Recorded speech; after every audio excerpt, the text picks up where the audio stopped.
things I think while I lie awake and contemplate tonight are wearing me out.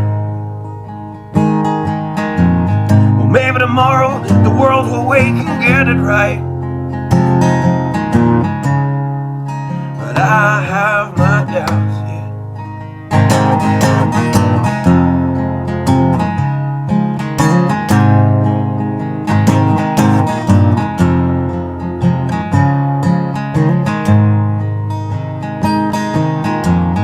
During the day, well, I design machines of war that scream through the sky.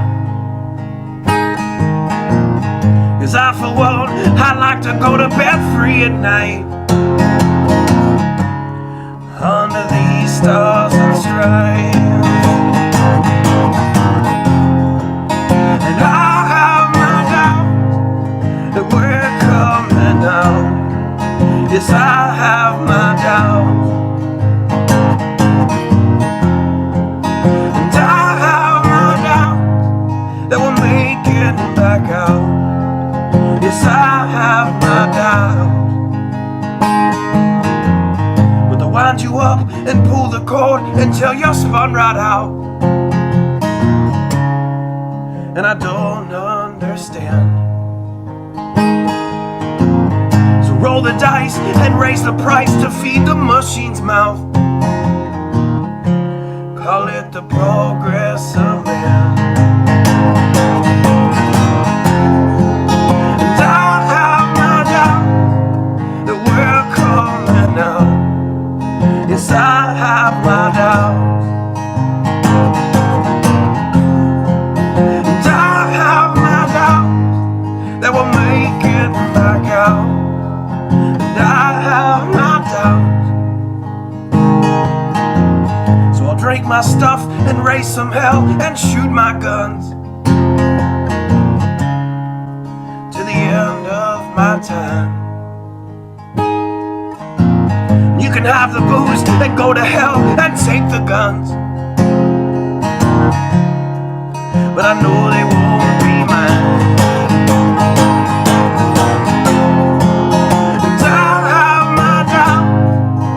We're coming out. Yes, I have my doubts, and I have my doubts that we'll make it back up. Yes, I have my doubts. So we're all messed up and out of touch. Let's text someone who's in the other room. So don't wonder why we don't say hi or know anyone. I might as well move to the moon. So maybe I'm wrong. Well, I hope that I'm wrong. So maybe I'm wrong. Well, I hope that I'm wrong.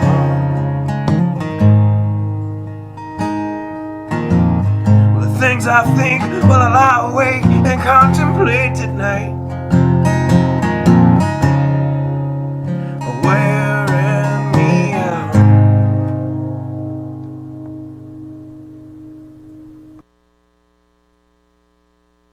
Good afternoon. Wow, another day with crazy news and all kinds of stuff going on. However, even with all the news going on, I had just, right before we came on air, just saw something, and it seemed innocent enough, right, in the beginning. And then a thought dawned on me, and it became very eerie. So, I don't know how she found it, but Jen ran across a video on YouTube of Russell Brand and his wife, and they were making shadow puppets. Okay? Innocent enough, right? Innocent enough. Not a problem. Making shadow puppets. Was it not the Great Depression when that was a thing? That is an eerie thought to me. And if I'm wrong, I apologize. But something in the back of my head, because for some reason I can even tell you the teacher that I remember hearing that from, and her name was Mrs. Rose. I want to say that the shadow puppet thing was a Great Depression era thing. So that when that thought hit me, it was just like, oh. So I wanted to make mention of that. I felt like I needed to make mention of that. So anyway, Jen was talking in the chat. Blue, she has been going nuts outside in more ways than one. For one, she is madly head over heels in love with the little neighbor dog. I don't have a picture of the neighbor dog to show you, but there's a. Do you know the brand of? Is it Friskies?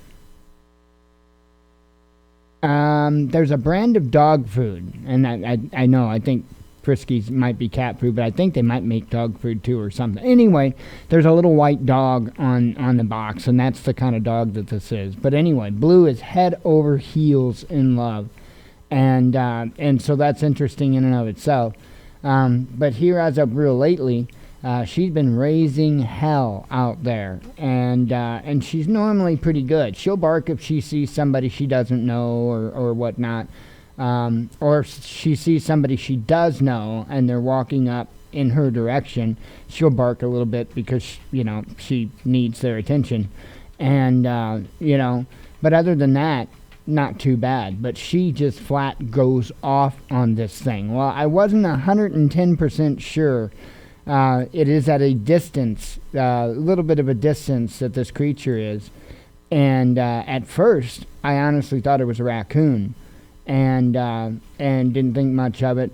But it didn't move like a raccoon really, or it didn't really act so much like a raccoon. So I wasn't sure. After dealing with this, with Blue going batshit crazy multiple times, I'm like, you know what? I'm grabbing the damn camera. So sure enough, I grabbed the camera, and I think the optical zoom on it is 20 times, I think. And I put it pretty well to the max of optical zoom. And that is the picture that I shot. And it turns out it's a groundhog. So, yeah, Blue has been going absolutely nuts over that thing. And it's just doing groundhog things. It's it's just trying to coexist. The rabbits are getting along fine, absolutely fine with the groundhog. Rabbits have no issues. I talked to the birds; they have no beef. The little neighbor dog, Teddy, he doesn't mind. But Blue, definite issue with the groundhog. So whatever that may be. Anyway. Trying to think if there's anything else worthy of mentioning off the top of my head. Just been following news updates and stuff like that, trying to keep an eye on things, trying to gauge situations like usual. Been a day of that. Tomorrow's going to be a day of working my butt off because the replacement table arrives tomorrow, work table. And so I'm once that thing gets here, it's going to be slam. So 1,000 decals. So, but it's best if I wait until I'm properly set up, so that I can set myself up in a proper production environment, so that I can just whip through it. So we're at that stage, and that's awesome. We're at that stage. I wanted to take it slowly. That was the whole idea from the beginning, was to build slowly, and so that's what we have done. And now we actually have pretty much all the equipment needed to actually do this in a production environment. So that's great, because there's this. Well, let me show you. Let me show you. And some of this stuff, you're going to look at it and you're going to be like, well, how come you didn't get that sooner? Because it's kind of my it's just how I am with business with this. But anyway, let me show you this real quick. This thing is handy dandy. Let's see, tools and supplies. I'm going to say it's going to be an application tool. I can't remember. I just bought it, and I'm not going to log in to find it. There it is right there, right up top. And this is all it is. And you're like, oh, that's $40. Well, they were, in all fairness, they were $60 when I initially was looking at getting one. So in all fairness, they were $60. But anyway, that little thing right there saves you so much time, because understand, you've got a big roll of like masking tape. Now, it's not quite as sticky as your regular 3M or Scotch brand masking tape or whatever. Not quite as sticky as that. This is actually medium tack. And but anyway, it's a big roll, or can be.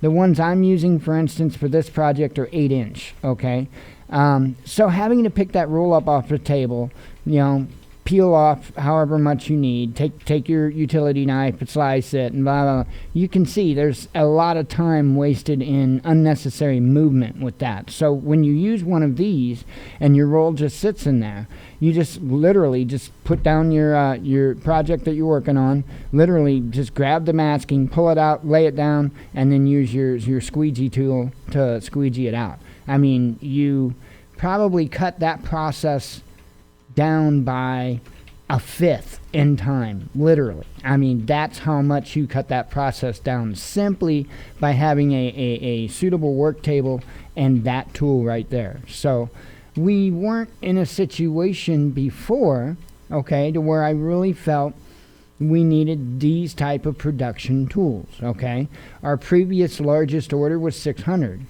Okay, which, yeah, that's getting up there into where you start needing production equipment. So that's why I went ahead and did this, because now that's 2 orders to where I can justify having this type of equipment, having a dedicated table for the job.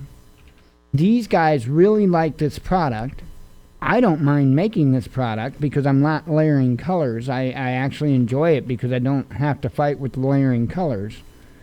And it's a win-win-win. So I have a feeling this is going to be a repeat thing, and if so, that's absolutely incredible. That's awesome. Anyway, let's see. That's an awesome tool, though. It's highly needed for that. And I got some new squeegees and stuff like that. Because mine, hell, I was still using the same squeegee that came free with the vinyl cutter when we bought it.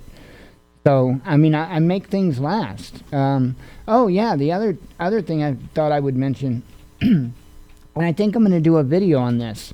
I was thinking about this today. So I got a little while back, I ordered a drill, a cordless drill, and a impact driver from a company called Woot. And they give you a better deal on items, basically. And I got a good deal on this impact driver and drill set. And anyway, it finally came in today. It was held up by UPS for several days. It came out of New Jersey, which is an area which we know has been a hot spot. And so it got delayed several days, but it finally made it here today. Love them. I mean, they're Porter cable. I've never owned a Porter cable tool in my life. But these are supposed to be fairly high quality, and these are the new brushless models, which are supposed to be light years ahead of the old brushed drills and impact drivers. So anyway, very impressed with them. I've got tools that I'll be waiting on coming in. I've got some coming in either tomorrow or Thursday. Not anything a big deal. What I got, because I'll go over it real quick. It's probably not a horrible idea to go over this stuff. You'll understand why I made these decisions. I'm not a knife sharpener, okay? I can't sharpen knives worth a damn. Maybe it's not enough patience, maybe it's not enough practice. I'm sure absolutely both. But nonetheless, I am not a knife sharpener. So let's just work with that, right? And so Evil, the old moderator that came around, he brought what they call a work sharp. It was a plug-in tool that you sharpen knives with. That just absolutely incredible. This thing was awesome, and he highly recommended me getting one. Well, I put it off all the way until now, and I got me a work sharp. So really nice tool sharpener, knife and tool sharpener. And I've also got the guided field sharpener from Worksharp. That is one of the items that we'll be getting here either tomorrow or Thursday, along with a bit set for the a driver, impact driver set for the impact driver. And there was a third thing in there, but can't remember what. Oh, the case. I ordered a case for the Worksharp to fit in. Both of the Worksharps, I've got separate cases I ordered to put them in. So very big about taking really good care of my tools. When I get them all in, and this is what I was going to say, I'm probably going to do a video on it. And the reason why is because tools are insanely important, and I think I need to go over that. There's also another difference in my own personal way about going with tools that I think is important that I probably put out there. And that being this, I'll say it here, but I'll also cover it in the video. I will typically be that guy that will go buy a cheap Black & Decker and be thrilled. Okay? Be thrilled. Absolutely happy with my purchase. And I have no problem with that. No problem with that.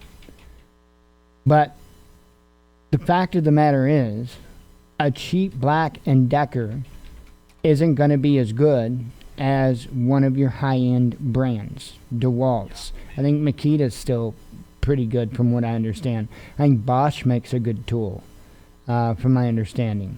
A lot of good companies out there, but you're going to pay for the tools. Okay, they're not cheap.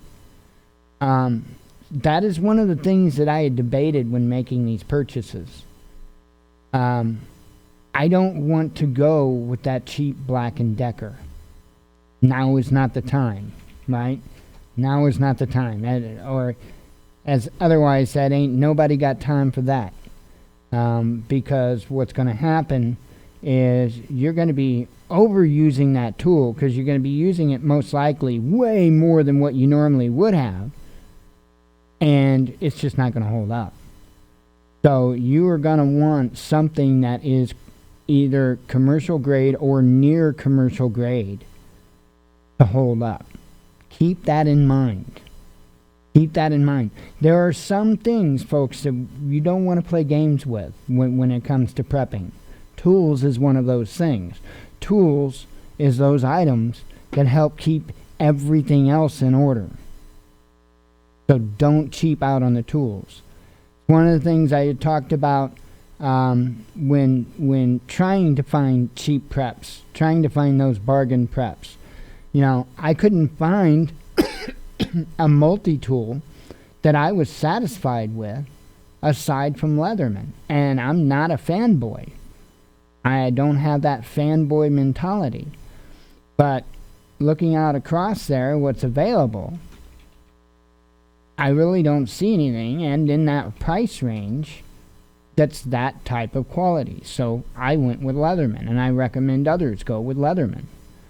But for the most part, when it comes to prepping, I tell people, you know, get something that's going to be effective, that's going to be, you know, it's going to be durable. It's going to last you as long as possible.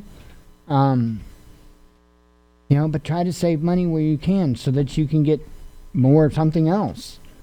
So that's kind of important. I mean, I don't know where this is headed, folks, and I know I'm probably sounding like a broken record at this point when I say that.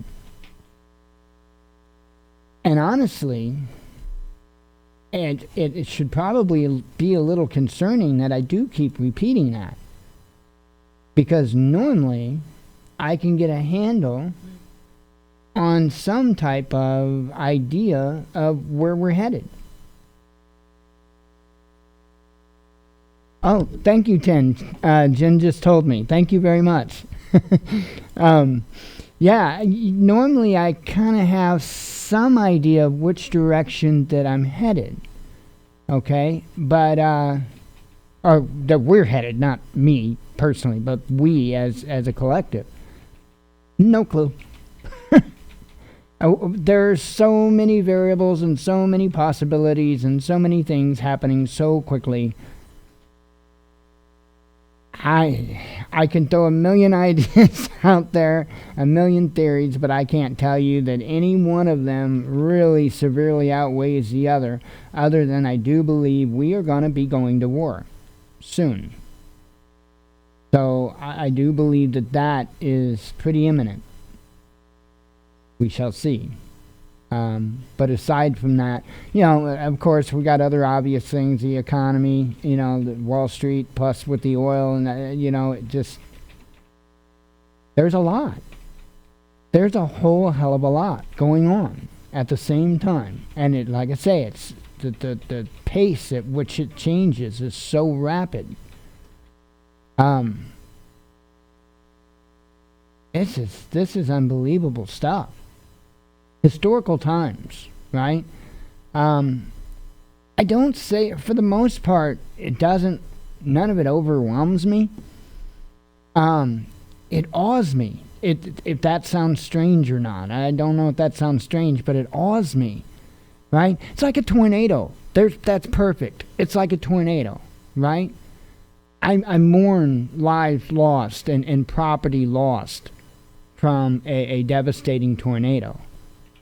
But I am in absolute awe of its power. So that would probably be the perfect analogy to it. That's the correct word for that. But anyway, keep your eyes open. I mean, wide open. This is some freaky stuff. Let's be honest. This is some freaky stuff. And I don't say that in panic, obviously, but man, it's wild. And I haven't heard anything more about the ships that were watching for drug smugglers from Venezuela. You can't make this stuff up. I haven't heard anything more about that story, but don't forget about it. It's probably important not to forget about that. I'm trying to think if there's anything else. I've just been all over trying to get information and trying to find out as much as possible. Still digging into other things. We've got another and we've got a possible another major purchase that we could make, and I am having a hell of a time making a decision on it. And I figured I'd share this with you. Hell, maybe you can pray for me, because I actually asked God yesterday, please, help me make this decision for me, because I for the first time in a very, very long time, I feel like I'm making this decision by myself, if it makes sense, and if that makes sense to you, and I don't know. Anyway, so if you would pray for me for this decision. I'm looking at a couple of things, right? And practicality is important. One of the things that I'm looking at is a 3D printer, because there is a hell of a lot I can do with a 3D printer, right? A hell of a lot. And, looking at what's going on out there in front of me, the ability to be able to 3D print plastic parts when the world's in a shit situation, that might not be a bad ability to have. Okay, so there's that, and there's other things that a good tent. We don't have a good tent. Okay, we've got a tent, but we don't have a good tent. So I was looking at tents. Tent a good tint is a possibility. And then I also was looking at to furthering the tool collection because I don't have saws. I have no circular saw, no jigsaw, or anything like that. So my tool selection is very slim. That's why I hit tools really hard as of recently, because I don't have many tools, and those tools that I have are really cheap tools. We're talking bargain bin type of stuff. So I need better than that. I can't, homie, don't play that. Not during the apocalypse. Man, I'll tell you what, you have an appreciation for a good set of pliers if you've ever had to use a bad set of pliers. And that's a good example. All my pliers, with the exception of my Leatherman, all my pliers are crap, right? I mean, the jaws go back and forth real far each direction, real bad play. Yeah, they're bargain bin, literally bargain bin stuff. So that's why I'm doing that. That's why I'm upgrading tools, because I didn't have good tools. Hang on, let me call. Okay, so let me go over some numbers, go over some headlines. I've got the White House singing up in the background for when they go live. You know the drill. I don't need to go over it again. Let me have a sip of tea here. Tea today, by the way. For some reason, I'm just not in the mood for coffee. Jen, I guess, isn't really in the mood for coffee. Don't ask me what the hell's wrong. I don't know. I'm just not in the mood for coffee. Anyway, let me see what this breaking news is about. Let me get this tweeted out real quick, and then we'll get rolling here as quick as possible. Almost done. Had breaking news I wanted to get tweeted out. Pardon me. That way we can get it covered too. Anyway, let's go over some numbers, shall we? Global total confirmed cases 2,531,804. Active cases 1,692,010. That is up 69,709. That's a chunk. Recovered cases 665,458. That is up 26,219. Look at the stark difference in those numbers, and they're going to get much better, believe me. But I mean, it's kind of haunting looking at that.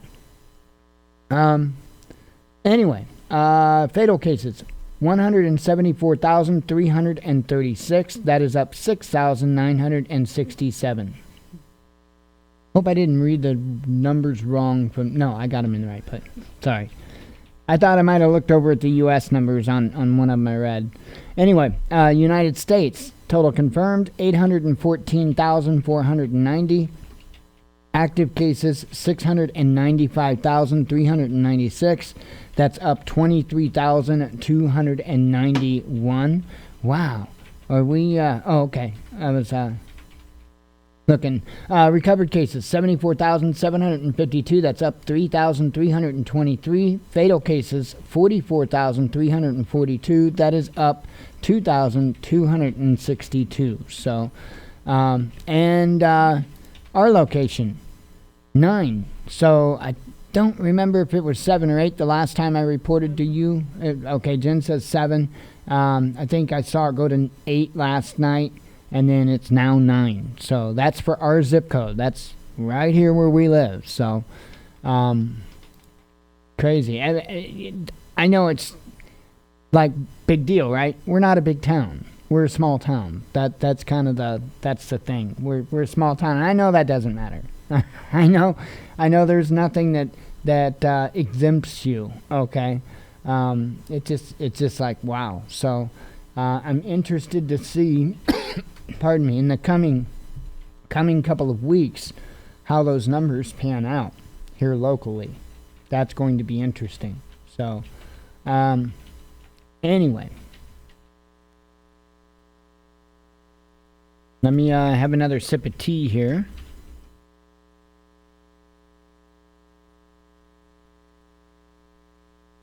We'll go over some headlines and do what we have been doing.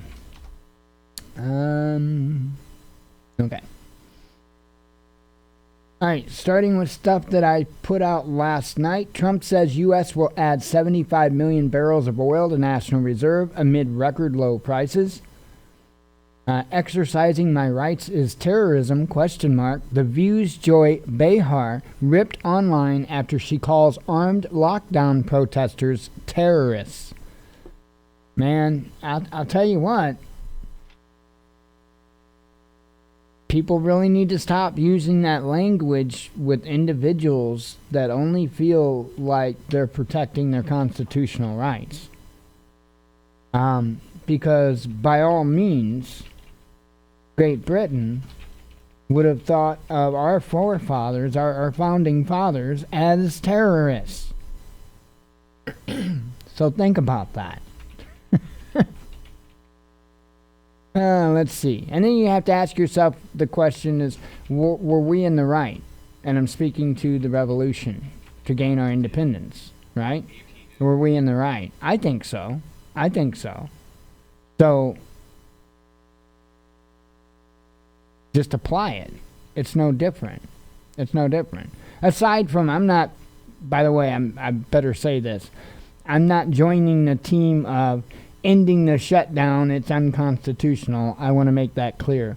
I am not going to join any team on this. What I'm going to say is use your damn head, because the virus doesn't care about your constitutional rights.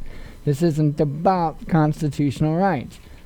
These folks are making it about that, and I understand what they're getting at, especially some of the overreach in some of these states, like with banning the sale of seeds and stuff like that. That's just plain stupidity.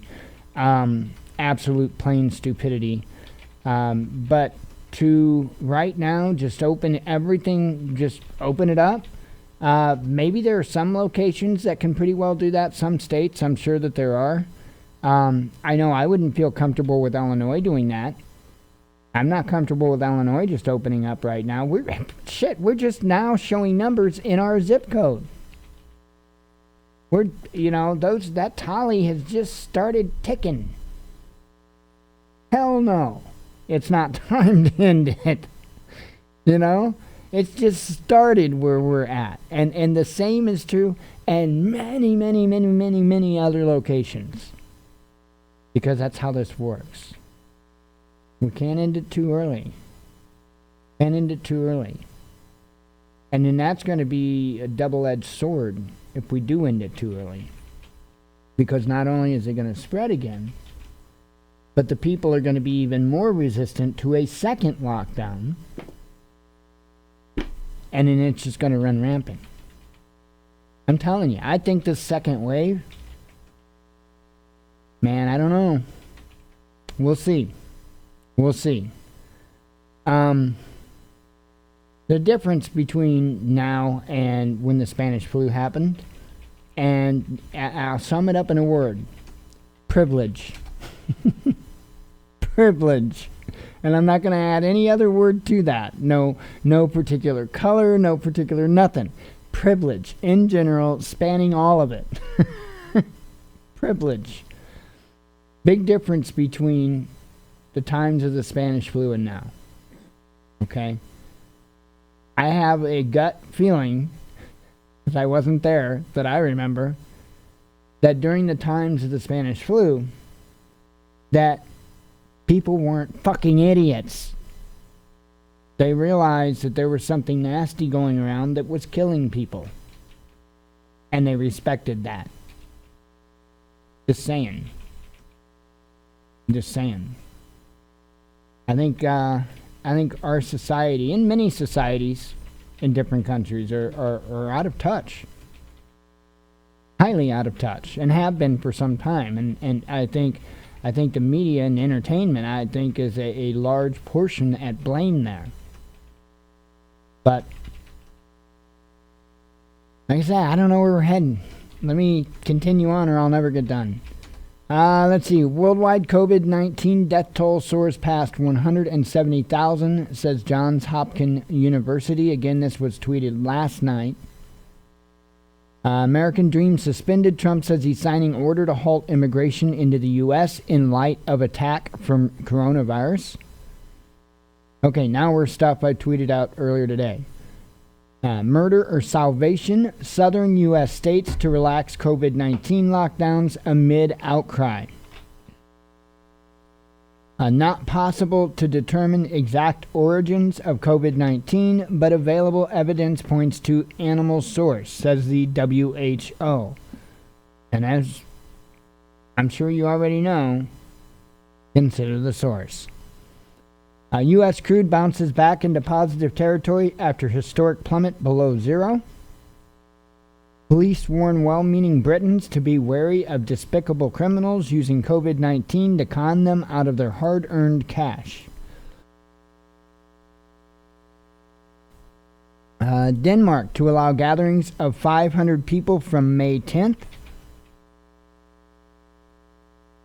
U.S. crude price turns negative again after briefly trading above zero.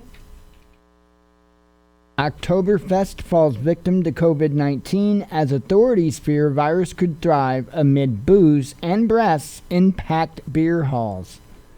And I shared this on my personal Facebook, and I added that COVID-19 wouldn't be the only disease that would not be spread as they take this precaution. Let's see. Latest stats suggest UK government underreported COVID-19 deaths by over 40%. COVID-19 mutations underestimated, Chinese scientists warn, as deadliest strains grip Europe and the US. I find this interesting too.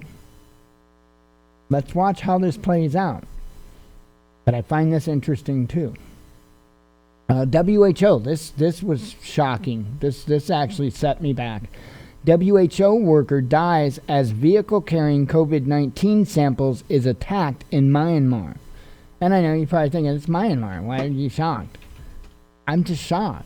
I mean, really? I mean, I don't like the WHO, but don't attack them. You know, don't attack them. Let them do their stupid bullshit as long as they do it away to fuck from the United States, right? Whatever. But don't attack them unless they're there. Okay. I guess my argument's been rebutted by myself. That's pretty bad, right? I have multiple personalities and start calling myself by like 5 different names. But anyway, yeah, I have to rethink on that comment that I made, because you know what? If the WHO had forced their big asses into the United States and said, we're here, deal with it, and we fought back, I'd be cheering it on. Think about that. I try to think about these things when I look at these headlines and stuff like that. When I look at different things going on around the world, I try to put myself in those shoes. So who knows? Maybe the WHO is not welcome in Myanmar, and I might need to be saying more power to them. I don't know. Brent crude crashes over 20% to below $20 per barrel. China doubles rate of crude stockpiling as oil falls below $0. Breast case scenario. I love the tagline, by the way. Breast case scenario. Implants stop bullet from killing woman in miraculous case. Yeah. So her titty, right, stopped the bullet. Super titties. Super titties. Can you believe that? Right? Whoever manufactured that implant, man, I am telling you what. They've got a product to put on every tactical gear website across the planet. Right? Tacta boobies, right? The bulletproof boobies. Man, that's awesome. I could go on about that for days. Real Los Angeles COVID-19 infection rate could be dozens of times higher than official count, a study suggests. Trying to beat the queues, man arrested for tactic. Man arrested for breaking into Disneyland during coronavirus lockdown. And I have to tell you the truth. I have to be honest with you about this. When I saw this headline, I had to open the article. Now, do you know why I had to open the article? I had to see if it was Adam the Woo.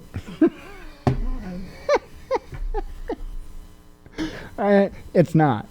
At least as far as I know, it's not.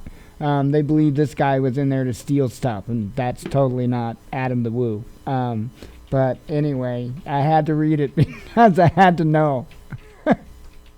Anyway, UK government accused of lying to public over delayed Turkey PPE shipment as COVID-19 criticism escalates. Another worst deal ever. U.S. withdrawal from crucial Open Skies Treaty is done deal, Russian foreign minister believes. Boy infected with COVID-19 didn't spread it to any of his 172 contacts, raising questions about child transmission, says a study. Interesting, you know. A lot we've got to learn. I mean, we have just barely opened this can. U.S. stocks tumble as Dow Jones drops over 500 points at opening bell. Mainstream media sneer at grave of COVID-19 victim because he criticized Ohio lockdown measures.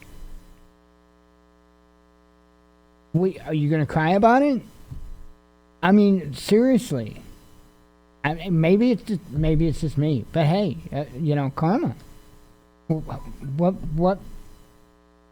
Why are we not supposed to be accountable? Right? There's this thing, and I anytime I say something, anytime I see it comes out, because there's different memes and stuff like that, but there's this thing, right, that commonly happens, that all throughout somebody's life, there'll be all kinds of people talking shit behind their back, right? And that individual one day up and dies. And they're lying there, cold and stiff, in their casket, as people are standing over them, talking about how great of a person that they were. Homie, don't play that. If you were a piece of shit when you were alive, you're going to remain that same person. Unless you changed, you're going to remain that same status. Right? Automatically. It doesn't erase everything. I just saw the video go up for the White House, so just giving you a heads up. It doesn't automatically erase everything, right? It doesn't magically work like that. Let me see if I can whip through these. I kind of doubt it, but I'll give it a shot. At least 11% of Swedes may have contracted COVID-19, antibody study suggests. Death of U.S. retail was a long time coming, and coronavirus was just final nail in the coffin, says ex-Fed insider to Boom Bust. We're on the right track. Chancellor Kurz reassures citizens as Austria to reopen schools, churches, and restaurants in May. Trump sets bailout wheels in motion, calling for rescue plan as oil prices collapse. Oh yeah, I'm going to beat him. Not a problem. Customers wait in line for hours at reopened McDonald's drive-thru in still locked down France. Can you believe that? Waited in line for hours to get McDonald's, right? For them to reopen to get to, yeah. We're ready to turn our stadium into a hospital. Director of Russian club Zenit offers coronavirus aid. Let's see, 1,800 refugee minors unaccounted for in Germany, says a report. Pakistan Prime Minister Khan to be tested for COVID-19 after contact with virus carrier while receiving a charity check. Wow, that kind of, hopefully he's not got it. I don't want anybody to have this. Understand this, folks. I don't want anybody to have this. It's one of those things. There are plenty of people on this planet that I dislike, right? But just because I dislike somebody doesn't necessarily mean that I want harmful things to happen to them.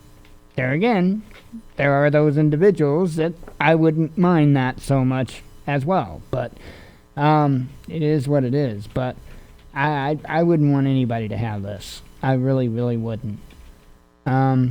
Let's see. Moscow opens new coronavirus hospital built in just a month as Russia braces for COVID-19 peak. Fires, rioting, and ambushes. Police say Paris suburbs back to normal after a month of lockdown. Okay.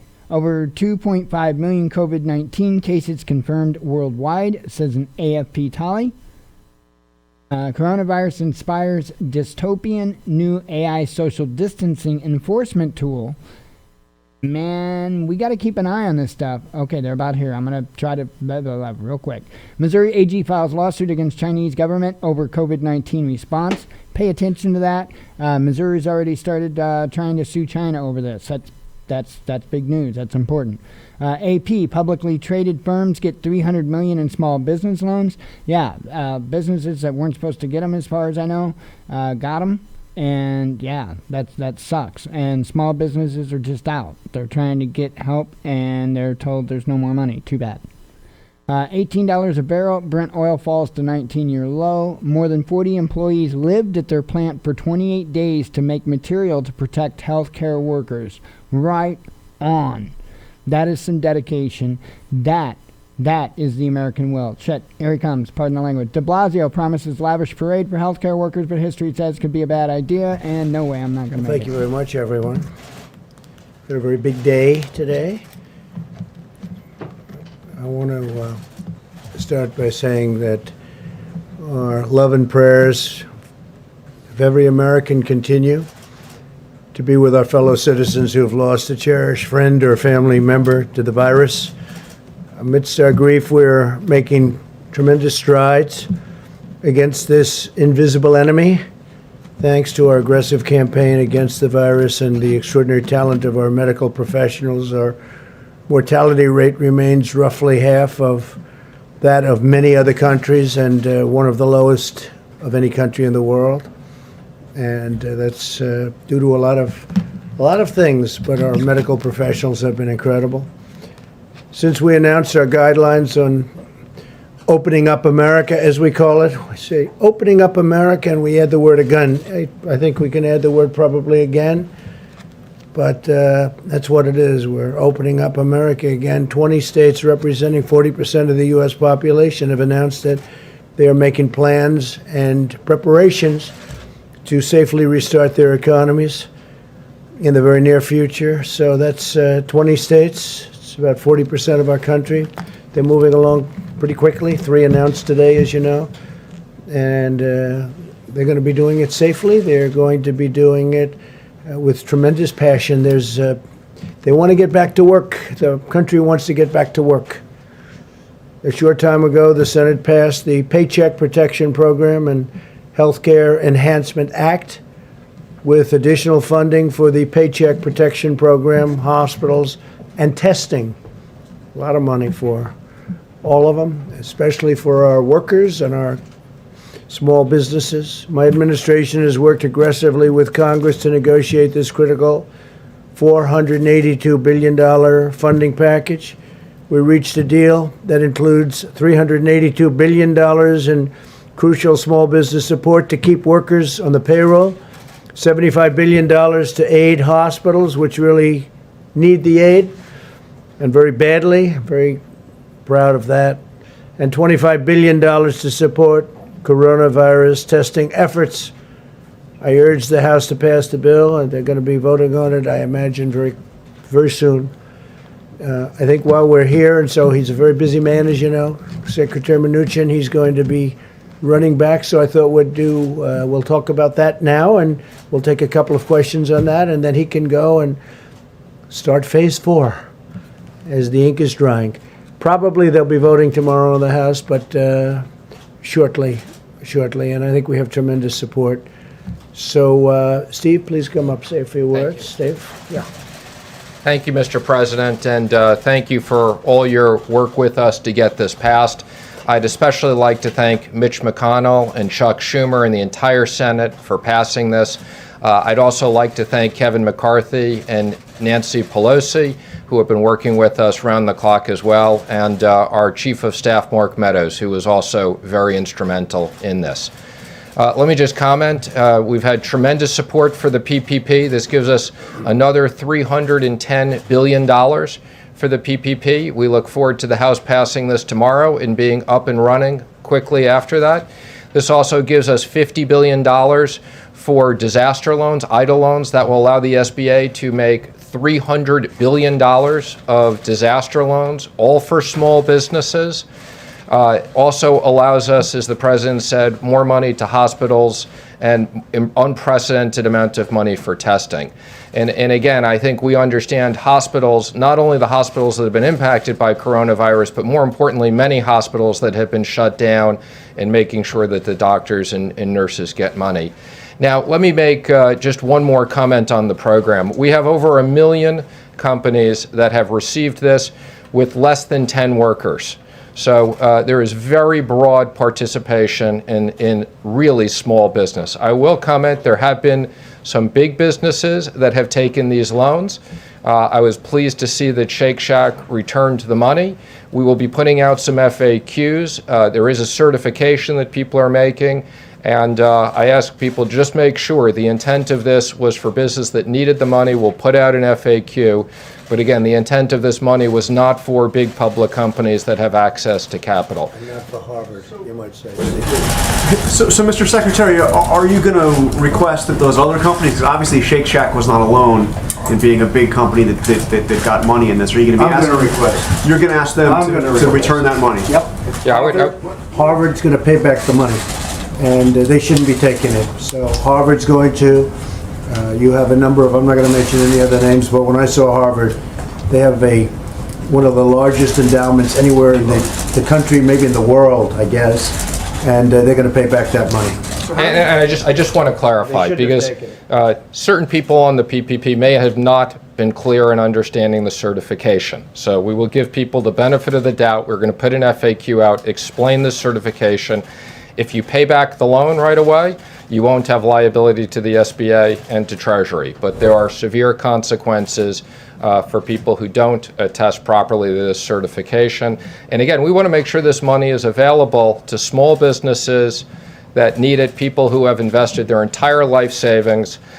We appreciate what's going on, and they're hiring people back. And how are you going to ensure that those small businesses, those small restaurants, cafes, bars, who did not get the money last time around are going to get it this time? Well, as I said, there are a million of these companies that did get it that are very small. We're working with the banks. We're extremely pleased that the small banks did great. 20% of the loans were made by banks of $1 billion and less, 60% by 20 billion and less, and the big banks also. We want everybody to participate. There's now a lot of money back in the program, and we look forward to all these small businesses getting access to funds. Brett, it's great to see you here. Thank you, Mr. Secretary. Do you estimate how long this is going to take? That other pot of money obviously went quickly. Do you assume this is going to go quickly as well? Well, let me just say, we're pleased with the success of this program and how quickly this got up operationally. We've put out more money in these SBA loans than in the last 10 years of SBA. So I want to thank all the banks that have worked really hard. We knew that when we passed this originally, if there was full takeout, we wouldn't have enough money. That's why we've worked with Congress for more money. And this is going to, we've already impacted about 30 million workers. There'll be a lot more. So we look forward to this having a big impact on the economy. Yesterday, the president said he would look into the issue of felons, those with criminal convictions, getting access to some of these programs. I was wondering if you have an update on that. Sure. So we worked with the White House on this. There were actually much more onerous restrictions in the SBA program. There were people who had misdemeanors that weren't allowed to access the program. It was much longer than 5 years. And, we very much, because of the criminal reform legislation that was passed and the work that's been done in the White House by Jared and others, we specifically designed the program, and the 5 years was significantly shorter than what had been done before. So we had already taken that into account. For now, we're not going to do that. But I want to just emphasize, we did take this into account. There were a lot of people that wouldn't have access previously, and we changed those regulations. Yeah, Mr. Secretary, the president talked about a phase 4. I know we all understand the circumstances and why businesses need this, but how many more phases can we afford to have, or can businesses expect to have? Do you see a phase 5, a phase 6, a phase 7? What's your thinking on this? Well, first of all, I very much appreciate the President's support for Phase 4. He put out a tweet. As the President said, we would look forward to Phase 4, would be infrastructure. The President's been talking about infrastructure since the campaign. Roads, bridges, broadband, especially broadband now to rural America is very important. We've talked about incentives for restaurants, sports, entertainment, because these businesses have been impacted. The President has talked multiple times about a payroll tax cut. And we've also, we're talking about, in the case of states, the states, we've heard from the governors and the fiscal issues of the states. I think Phase 4 will most likely be what we'd need. I think based upon what we're seeing and the reopening of the economy and the amount of money we're putting in and working with the Federal Reserve on 13.3, I think you're going to see a lot of liquidity, and we look forward to business rebounding, especially later this summer. Just real quick to follow up, and the PPP program, is this the last tranche of money you think you're going to need for small businesses? We would expect this is the last tranche, but obviously we can always reconsider that. But this is a lot of money going out. Again, let me just be clear. You know, it's another $310 billion here and another $300 billion of loans. That's over $600 billion putting into small businesses, which are the backbone of the economy, 50% of the private payroll. How much do you think Phase 4 will cost? And it will include all of those things? It'd be premature for us to comment what the cost is. We'll work with Congress on that, and we'll consider it. Infrastructure could be a big investment. That's going to be size of the taxpayer dollars that are going out the door. You fellows come to a different way of thinking about the need for oversight, independent oversight on behalf of the taxpayer. We have independent oversight. We supported in the last legislation. Let me be very clear. We have a new Inspector General. The President has already picked someone for that position. We look forward to the person being confirmed. We have an oversight committee of Congress that many of them have already been appointed. And let me just say, we put up last week, for full transparency, we had no obligation to do this. We put up, you can go to treasury.gov, full transparency on the money that had been sent out on the PPP across states, showing all the big lenders, how it was distributed. No one lender did more than 4%, showed the businesses. So again, the President and I very much believe in full transparency. We're spending a lot of money, and we want to make sure that it's done effectively and fairly. Secretary, thank you. You started by thanking the leaders in the House and the Senate. Can you tell us more about how easy or hard it was to deal with both sides? Well, we've been working around the clock. I think there's been very good bipartisan support to get this done. The Congress is coming together, understanding the importance of this, and we've been working around the clock for days. So this is important legislation. It was a lot. We spoke to a lot of people. Mark Meadows has been fantastic, as I said. It's great to have him here in the White House. I couldn't have done this without him working on this with me, and the President and Vice President have been available to us around the clock. So this was a big team effort. Collaboration of the Democrats? Absolutely. We couldn't have done this today without unanimous consent and the Democrats being on board, and we look forward to this being passed on a bipartisan basis tomorrow. This is a real example of the country coming together to fight this virus. What is your best understanding of what Mitch McConnell wants from an infrastructure package? Again, I think we're not at the point of designing that. Like every other bill, we will work with senators on both sides on a bipartisan basis. I can tell you there's a lot of support, particularly for things like broadband and especially what's going on today. But the President has talked about, I was on the campaign with the President, we've been talking about bridges and tunnels and rebuilding this country for years. So the President wants to make a big investment in this. This is Mitch McConnell. Mr. Secretary, what will we see the $17 billion portion of CARES reserved for companies deemed critical for national security? And also, will oil companies fit into that at all, per the President's tweet? So we're in the process of putting out guidance. That part was really designed for national security companies that are either major suppliers to the Department of Defense or companies that have top secret clearance. So that national security provision was very clear when we did that. The President has asked me to work with the Secretary of Energy. Obviously, the energy business is very important to us. This has national security issues, but different. And we look forward to both looking at what existing capabilities we have, and that will be something we may need to go back to Congress and get additional funding for. Similar to the airplane or airline bailout at all, or would that differ? Completely different situation. I mean, what you have with the airlines is, we had a very, very good airline industry. Because of the virus, they basically shut down. We have a situation now with the oil business, partially because of the virus, okay, for less demand, but partially also because of too much supply. But, the president is determined. We want to maintain our energy independence, and the president has asked me to look at all of our options, and we're doing that. Obviously, it's a pretty extraordinary situation where you saw the front month of oil futures trade negative. Hi, on the issue of the fourth stimulus bill and aid to state and local governments, any thoughts on whether that money should be proportionate to the rate of infection in states so that harder hit states? Interesting, but way too early to consider that. Whatever we do, we'll do on a bipartisan basis. The president has listened to the governors. I've had the opportunity to be on multiple video conference calls with the president and the vice president. We're reaching out to a lot of people. There's a lot of states that have been impacted, but way too early to figure out that level of design.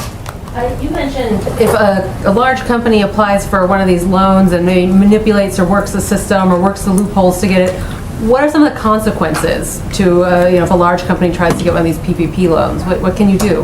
Well, you used the word manipulate. I'm going to give people the benefit of the doubt. Again, we're going to put up very clear guidance so that people understand what the certification is, what it means if you're a big company. Again, there is a provision for, where there are multiple affiliates that people can access this, but the intent was not for companies that have access to plenty of liquidity and other sources. And again, if to the extent these companies didn't understand this and they repay the loans, that will be okay. And if not, there'll be potentially other consequences. Can you talk about what those consequences could be? Again, you can look at the certifications. They're quite significant. One more. Do you have an estimate how many jobs have been saved with all the money that's gone out in PPP so far? Well, I can tell you the PPP so far is over 30 million jobs. And again, that doesn't account for other money that we've sent out. And again, we're very pleased. The direct deposits have gone out. We've started sending out the checks. We're also going to be supplementing our capability and sending prepaid debit cards so we can get money out quickly to people. So everything that the president has had us working on is providing significant stability in the economy while we're dealing with this difficult time when, for medical reasons, we've closed down major parts of the economy. Thank you very much. That was a very nice question. Very good. Thank you, Thank you, Mr. Steve. President. See you later. That was a nice question, actually. It's a good question, too. So the noble fight against the invisible enemy has inflicted a steep toll on the American workforce. As we all know, millions of Americans sacrificed their jobs in order to battle the virus and save the lives of our fellow citizens. We have a solemn duty to ensure these unemployed Americans regain their jobs and their livelihoods. Therefore, in order to protect American workers, I will be issuing a temporary suspension of immigration into the United States. You heard about that last night. By pausing immigration, we'll help put unemployed Americans first in line for jobs as America reopens. So important. It would be wrong and unjust for Americans laid off by the virus to be replaced with new immigrant labor flown in from abroad. We must first take care of the American worker, take care of the American worker. This pause will be in effect for 60 days, after which the need for any extension or modification will be evaluated by myself and a group of people based on economic conditions at the time. This order will only apply to individuals seeking a permanent residency. In other words, those receiving green cards, big factor, will not apply to those entering on a temporary basis. As we move forward, we'll examine what additional immigration-related measures should be put in place to protect U.S. workers. We want to protect our U.S. workers, and I think as we move forward, we will become more and more protective of them.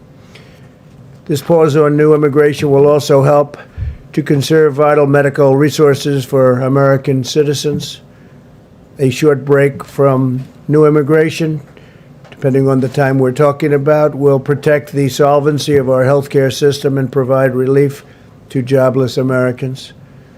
Today, Vice President Pence visited the hardworking men and women of General Electric Healthcare in Madison, Wisconsin, who are working 3 shifts a day to quadruple their production of ventilators. We're way ahead of schedule on ventilators, as you know. That's why it's never brought up by the media. They don't like to bring things up when we're doing so well. GE is also working with Ford to make 50,000 ventilators in the next 100 days, more than our entire country typically produces in a very long period of time, doing that in a matter of a few weeks and a few days. Earlier today, I had a very productive meeting with Governor Cuomo, as you probably saw, to discuss his statewide testing strategy and how we can work together to help expand it, with the goal of doubling testing in the next few weeks. And New York State will be continuing to control the testing of their citizens and will also manage their state and local laboratories. They have a lot of great laboratories there, more than anybody would ever have known, frankly.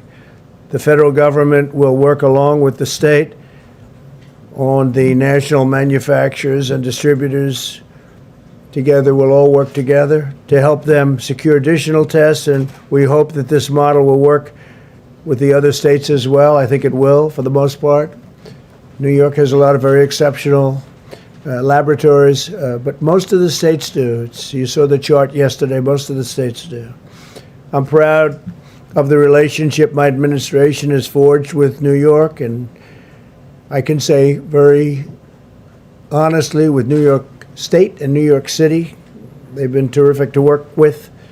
The New York metropolitan area has been the epicenter of the outbreak here in America, and the federal government has spared no expense or resource to get New Yorkers the care they need and the care they deserve. We've sent over 5 million masks. We had 5 million masks, and now that number, as of about 2 days from now, will be more than doubled. Thousands of ventilators. In fact, so many ventilators that the governor is going to be sending up some to Massachusetts and a couple of other locations. We have a great deal of ventilators, which people thought would be impossible about a month ago. Thousands of hospital beds, and the USNS Comfort was sent, as you know, to New York, and it was originally for more of a normal medical purpose, and we changed it over so that it could take care of people that had the unfortunate circumstance of going through the problem that we know so well, unfortunately, that we know so well. I said from the beginning that no American who needs a ventilator would be denied a ventilator, and we have kept that promise all over the United States. Think of that.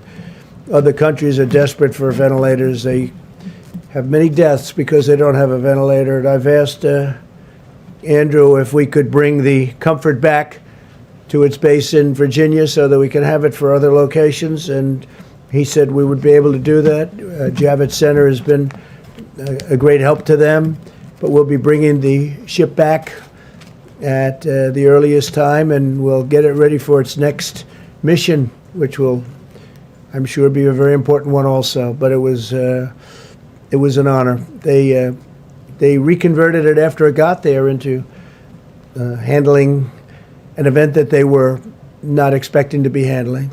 The FDA has now authorized more than 50 diagnostic tests, including, as of late last night, the first test that a patient can take home. You can take it at home, and it's highly accurate. LabCorp intends to make the home collection kits available to consumers in most states with a doctor's order in the coming weeks. We also have 4 different antibody tests already authorized. Tests will help identify individuals who can donate convalescent plasma, thus providing potentially life-saving antibodies to American patients. Dr. Hahn will be providing you with an update on these developments in a few moments. He's done a great job at the FDA. We continue to gain ground in the war against the unseen enemy, and I see light at the end of the tunnel. I actually see a lot of light at the end of the tunnel. And we're starting the process. We're starting a very, very powerful, important process. You see that people are getting very anxious. They want to get going. They want to get back to their jobs. They want to make money. They want to take care of their families. So the light is getting brighter and brighter every day. And with that, if I could, I'll ask Dr. Birx to come up, and then Dr. Hahn. Thank you very much. Thank you, Mr. President. So looking at all of the information across the United States, we do see improvement across all the large metros. I know you know that we've been talking about the New York metro area, New York City, Rhode Island, Connecticut, Long Island, and really we do start to see improvement there, and we see improvement even now in Rhode Island and Connecticut. The Detroit metro is doing quite well with significant declines now. New Orleans is nearly back to their baseline of where they started for new infections. We also are seeing improvements in Chicago and Boston, and that has been a great concern for us over the last several weeks, but they appear now to be flattening. Both also Philadelphia and Houston, Atlanta, Nashville, Baltimore, Indianapolis, and St. Louis also appear to be flattening. The DC metro area, we don't see a decline yet, so hopefully all of you are still social distancing and doing everything that you can. I wanted to remind everybody of 2 points. When we brought up and the president put out the guidelines for opening up America again, it was very clear to use data and to really work together to mitigate against any resurgence, and also critically to protect the vulnerable. And what we're seeing across rural America and in some of the smaller population states is we're still seeing outbreaks in long-term care facilities. And we asked everyone in phase 1 to make sure that they continued their social distancing in public, to ensure that the vulnerable with comorbidities and other conditions and among the elderly were staying at home, and making sure we were still providing service to them. But as individual Americans, as we begin to open up, we also made it very clear that individual Americans need to continue all of their hygiene pieces, ensuring social distancing, washing hands, not touching their face, and making sure that they're not bringing the virus home to vulnerable individuals within the household. And remember, those were to continue through all 3 phases. And so really want to call people's attention again to the guidelines. We are continuing to see outbreaks in nursing homes and in confined spaces, and I think as Americans we want to stop that, and we have the ability to do that by really paying attention to the guidelines that were to be in all 3 phases. And so I'm calling on the states again to note that an informed community and knowledgeable community is a protected community. So make sure all of your states have your cases up, visible to the communities, so they can make decisions and understand where the virus is in their community and understand how to tackle it with their state and local governments. This will be absolutely critical. And the surveillance that we called for to find asymptomatics before people get sick as an early warning signal. We asked for those to be in the federal clinics, in our inner city, more vulnerable areas, among indigenous populations, and of course in our long-term care facilities and prisons. We really want to support state and local governments to move forward on these critical monitoring to protect individuals that may be in the most critically vulnerable states. We will continue to see mortality and deaths among our American citizens, particularly in the cities as they begin to move past peak, because deaths will lag. And so we really need to continue to unite and really, really, really support our healthcare providers who are still on the front lines. They have been on the front lines now for weeks and weeks and weeks. And so no matter what city they have been in, they have not seen the relief that we've been able to talk about at the light at the end of the tunnel because of the delay in hospitalizations and deaths. So to our healthcare providers, to our respiratory therapists, and to everyone in the labs, thank you for the work that you're doing to protect Americans and give us one of the lowest mortality rates in the entire world. Thank you. Thank you very much.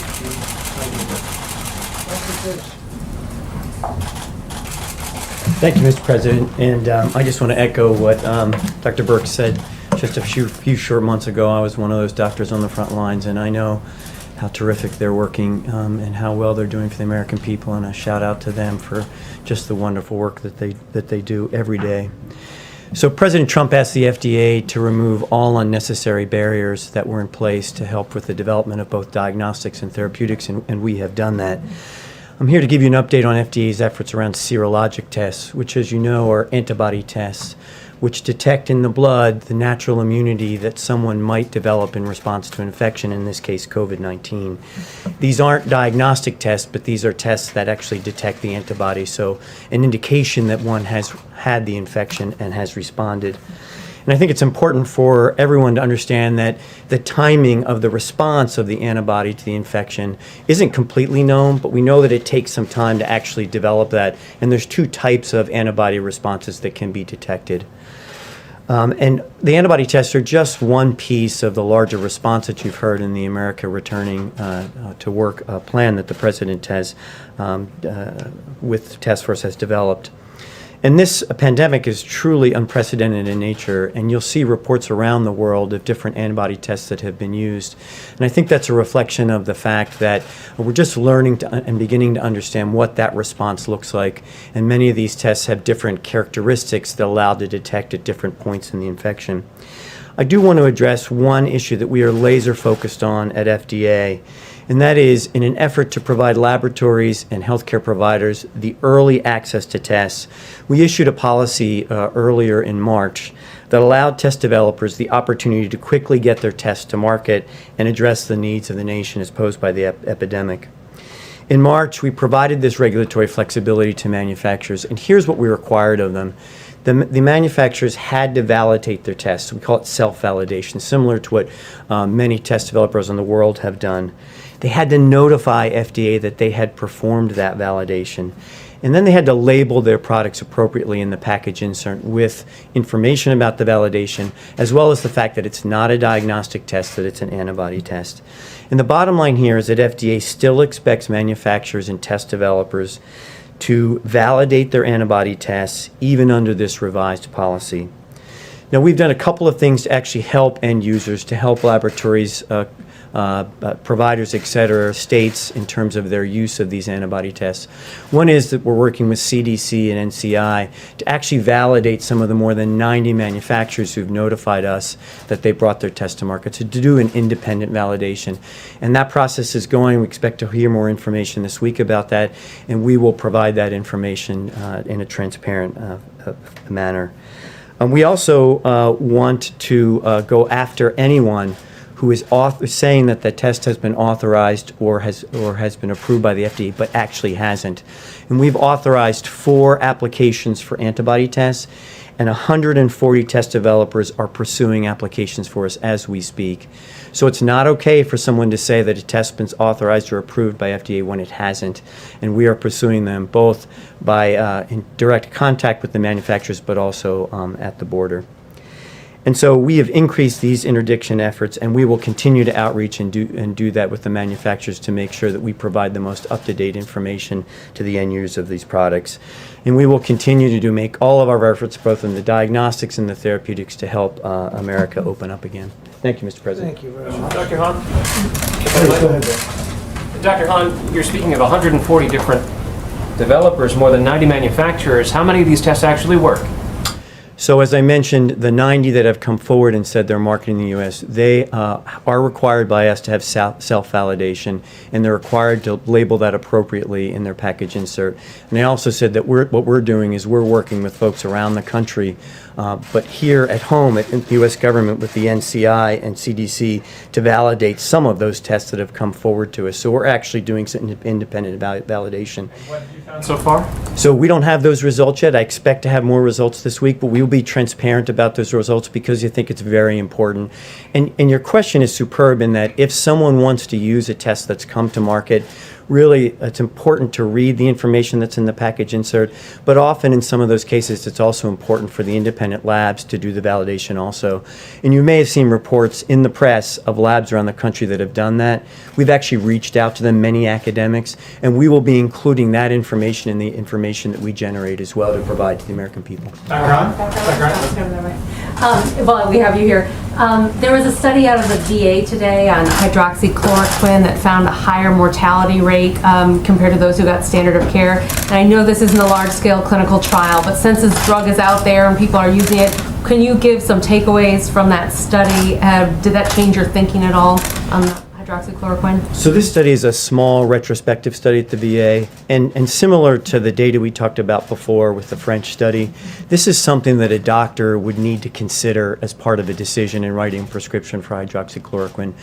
And as I've mentioned from this podium and in other venues before, what FDA is going to require is data from clinical trials, randomized clinical trials, hydroxychloroquine placebo, to actually make a definitive decision around safety and efficacy. But the preliminary data are helpful to providers and doctors. I want to ask them to incorporate the data as we have it come forward. And it's not definitive data. It doesn't help us make a decision from a regulatory point of view. But doctors should incorporate that in the decision making they make on a one-on-one basis. And just the timeline on the clinical trials and when we will be getting a readout of that data? So the good news is we have over 30 clinical trials. Now the settings are very different. They're in the outpatient setting, they're in the inpatient setting, and also I think very importantly in what we call the post-exposure prophylaxis, meaning if you're a healthcare worker or a frontline provider and you've been exposed to the virus, take the drug for a period of time to see if you can prevent the development of illness related to the virus. So all those trials are in progress and will probably be early summer before we get a readout. And Mr. President, if I can pick up on that. And all of these tests, I want to say, are in addition to the tests that we already have. And we have tested more people than anybody anywhere in the world by far, by very far. Mr. President, if Mike, I can... you have a question? Well, I think you wanted to follow up on the hydroxychloroquine. The hydroxychloroquine, I'm wondering if you're concerned, this VA study showed that actually more people died that used the drug that didn't, and I'm wondering if Governor Cuomo brought you back any results. No, we didn't discuss it, and I don't know of the report. Obviously, there have been some very good reports, and perhaps this one's not a good report, but we'll be looking at it. We'll have a comment on it. A panel of experts at the NIH is actually now recommending against the use of hydroxychloroquine in combination with Z-Pak, which is something you've we'll been take a look recommending. at that. I'm always willing to take a look. Brett? Another subject, you were signing of the executive order. When do you plan to do that? The executive order will be, it's being written now as we speak, probably tomorrow sometime. So will it have exemptions in there for We'll have certain exemptions because you're going to need certain exemptions, but we'll be notifying you tomorrow.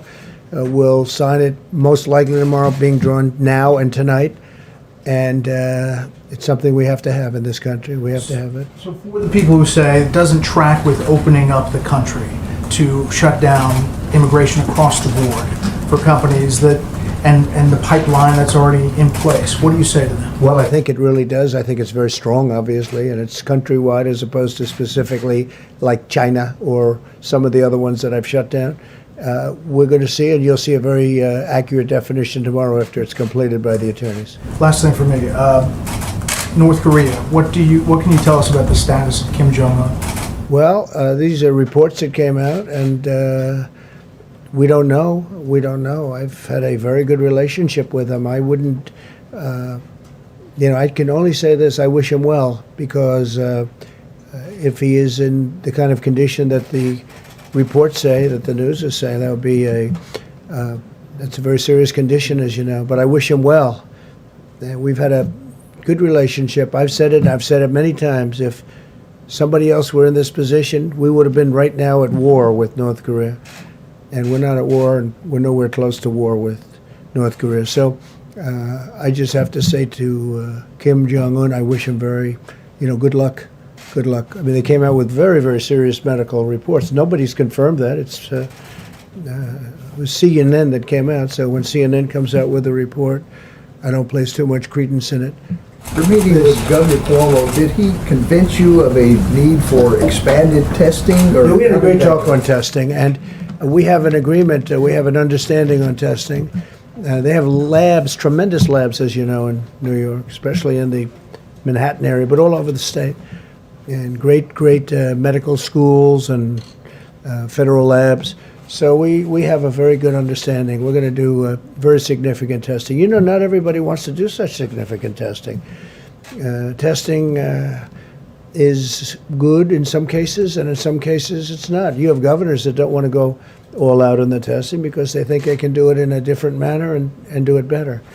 But we had a very good meeting today. The governor and I had a very good meeting. Is there more federal aid that can be used to help governors who want to expand testing? Because we keep hearing that all day long. We have Governors want $25 more. billion, and that's a tremendous amount of money. That's much far more money than, in my opinion, that we'll need. And again, already we're testing more by far than any country. I think I read yesterday a report that we've done more than everybody else, every other country combined. And I think our people should be getting a lot of credit for that. We've done a lot more than everybody else combined, and you never hear that in the news. It's unfortunate. Yeah, please. Mr. President, I'm just back on the executive order for a second. You mentioned there are going to be some exemptions. We're reporting right now that it only applies to employment, green cards for employment, but not for those for Well, it is immediate green family. cards, but we're going to be reporting on that later on. It might be tonight or tomorrow. We'll give you an exact report. You consider people who may be worried about the ability to bring immediate family members into this. No, I think it's been covered pretty accurately in this case. I think most people know what it is, and some people will be able to get in. We have to do that, obviously, even from a humane standpoint. But there'll be some people coming in. But it's a strong order. It's a strong order. It involves a big circle, as you know. Please. Are immigrants who are already in the country, are they at greater risk of deportation based on this order? I don't think so. They're not supposed to be here. You're saying they're here illegally? Is that what you're saying? Well, for example, if an immigrant is here for a court order, right, are they at risk of deportation? Well, if a based court on order, this? then you have to go to court. So then the judge would make a determination as to whether or not they're going to be staying. But if they have a court order, they won't have to leave until they go through that process. So we'll see what happens. But with the court, and there are some with court orders, that means they have a trial coming up. Please. Yes, so obviously on the immigration executive order, you've raised concern for a long time, even in good economic times, about immigrants taking Americans' jobs. So under what conditions would you consider lifting this halt on immigration? Well, we're doing, yeah. Or is this sort of an opportunity to address what you've seen as a problem for a long time? Well, I think, look, right now, obviously, we had the greatest economy in the world, and then one day we had to shut it down. They said, you have to shut it down. We did the right thing, because I think we would have had 1 million or maybe even 2 million or maybe more than that deaths. So we did the right thing. But certainly this would pertain. I mean, when you look at it right now, the last thing we want to do is take American workers' jobs. It's one thing when we were essentially, they used to call it full employment, and it's another thing right now. Right now we have people that have lost their jobs, and we hope they're going to come back and come back fast, and then we can have an even deeper discussion. But right now we have to have jobs for Americans. Would you have any sense of, like, if unemployment gets to 4% or 5%? Well, we'll have to see. I mean, I hope we're in that position to have that debate. Right now, we're not in that position. Right now, we closed down the largest economy, the greatest economy in the history of the world. It's the most successful economy. When you look at the stock market, we're breaking records virtually every week, sometimes every day. And stock market's still not doing badly considering what this country has been through, which really tells you how strong it was in the first place. But no, I hope we're going to be able to have that discussion. I hope we're in a position. That's like a good discussion to have. But that'll be a little bit later. Brett? I have a question for Dr. Birx about the CDC director said in an interview that perhaps this second wave of the coronavirus in the fall could be worse because it is timed with the seasonal flu. Just wondering if you could talk about that in context of as you're opening up the country and these guidelines that you've laid out. Yeah, so we were very clear in the guidelines that we believe we can monitor communities at the community level by using the influenza-like illness and the syndromic respiratory and gastrointestinal components of this particular virus. Obviously, when we have flu, we're working on an algorithm that you test for flu, and then you test for COVID, and making sure that we are building the testing capacity to be able to do that. Because I think it's very important that you're going to be able, on the surface, a patient when they come in with early flu and early COVID can look very close to get identical. So we need to have testing in place to be able to separate and ensure those patients receive the best treatment. We're also hoping by that time that we have additional treatment options. For for people with COVID-19, so that there will be additional treatment available in the fall. Your message would be to prepare for that time, thinking that it'll come back together? The president has made it clear that we have the emergency, which we have been working on, the opening up guidelines, and just like he talks about phase 4, he has us very much working on the next 60, 90, and for all on with fall, and that's why he's not stopped any of the ventilator orders. It's very important that we have a completely refreshed and a comprehensive stockpile going into the fall, and I think that's why we continue to bring in those shipments and work on the ventilators so that those would be available not only for the United States, but certainly if other partner countries have this level of tragedy. So you agree, if I can follow up on that, so you agree this could come back actually worse in the fall? I don't know if it will be worse. I think this has been pretty bad. When you see what has happened in New York, that was very bad. I believe that we'll have early warning signals, both from our surveillance that we've been talking about on the vulnerable populations. We're going to continue that surveillance from now all the way through the fall to be able to give us that early warning signal. I think what we've learned is how good Americans are about immediately reverting to all of those issues that they need to do in order to ensure that they're protected and their families. And Mr. President, what do you say to the concerns like Georgia is opening up barber shops and bowling alleys and the like, and you saw Lindsey Graham is saying he's concerned that Georgia may be going too far too fast and it could affect people in South Carolina. Obviously, people travel back and forth between states. How do you protect the people of South Carolina, for example, from a potentially bad decision by a governor in Georgia? So he's a very capable man. He knows what he's doing. He's done a very good job as governor, Georgia, and by the way, and South Carolina. Governor McMaster also. So you have two very capable people. We're going to find out. And in fact, I'm scheduled to speak to the governor of Georgia in a little while. But we'll find out. Graham's concern that what happens in Georgia could affect everybody. South I have Carolina. a concern about what happens everywhere. I mean, we've got those concerns. And as far as coming back, if they do come back, and they could come back together with heavy on the flu and much lighter on, because I really believe we'll be able to put out the fires. You know, it's like fires. And we've learned a lot. You know, we've become very good at this. When you look at what's happening, when you look at the numbers coming down, a lot of states are in really great shape. You're going to see a lot of openings. But I'll be speaking to the governor of Georgia in a little while. Okay. Mr. President, so the American people need to be prepared for going back to social distancing, even if things relax over the summer, but come the fall, if the virus comes back in coincidence. Well, I could see them, and I'll speak for the doctor, and if you'd like either of you to say, but I would say that you keep away until this thing is gone. It's going to be gone at some point. It's going to be gone. And I would say you keep away and you do the social distancing until such time as you know it's gone. We'll know when that time is. Your executive order is to last for 60 days. How will you decide whether to extend it? Does it Well, I'll look at the depend on- economy. I'll see where we are with the economy, basically, and I think I'll have a very easy decision to make. I hope that the economy is going to be great by that time, but we'll see. But right now, in light of the fact that Americans are out of jobs, I can't be taken in. Roll it for another 60 days, or? Well, I could roll it for 30 days, or I could roll it for much more than 60 days. We'll have to take a look at the time, but we'll be looking at 60 days, and we'll see what it is. Yeah, in the back of it. And there is reporting that you... Under immigration order. That's all right. You go. Why don't you go, and then you. Okay, on the immigration order, we'll continue with that. There is reporting that you may actually sign a second order to even limit more of those exemptions that you were just talking about. Can you confirm that you are considering? It could happen if I want, but I won't be doing it tomorrow. I'll be signing the primary order, and then we have a secondary order that if I want to do that, we'll make that determination. We can do that. Yeah, we can do that at a little bit different time if we want. But that is under consideration at this time, the second order? Secondary orders, yeah. Please. Thank you, Mr. President. I have two questions, one from me and one from a reporter who couldn't be in the room because of social distancing. One from him, one from her. That's the seat. This is a print. So my first question is about your immigration order. You campaigned on reducing legal immigration. I remember your speech in Phoenix in 2016 on reducing legal immigration. No, I campaigned on legal and illegal, but no, I've always said you have to come into the country legally, so not legal.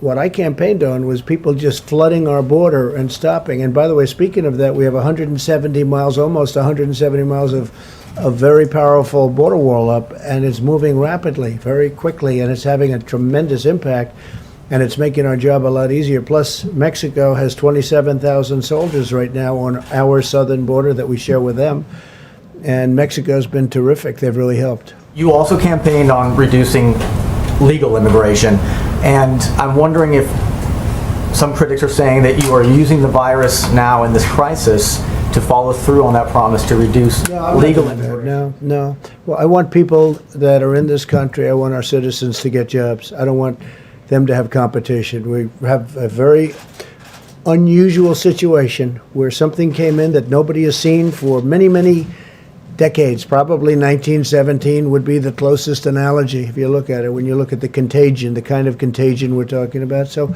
no, I'm not doing that at all. I want the American worker and our American citizens to be able to get jobs. I don't want them to compete right now. There's a big difference when we have a full economy, and frankly, where some of the companies, we have many companies moving in, where they need workers. That's a big difference between that and where all of a sudden a lot of people lose jobs. As you know, a lot of farmers rely on seasonal migrant workers that that's come in not on going to the be affected. The farmers will not be. That's an important point. The farmers will not be affected. Workers?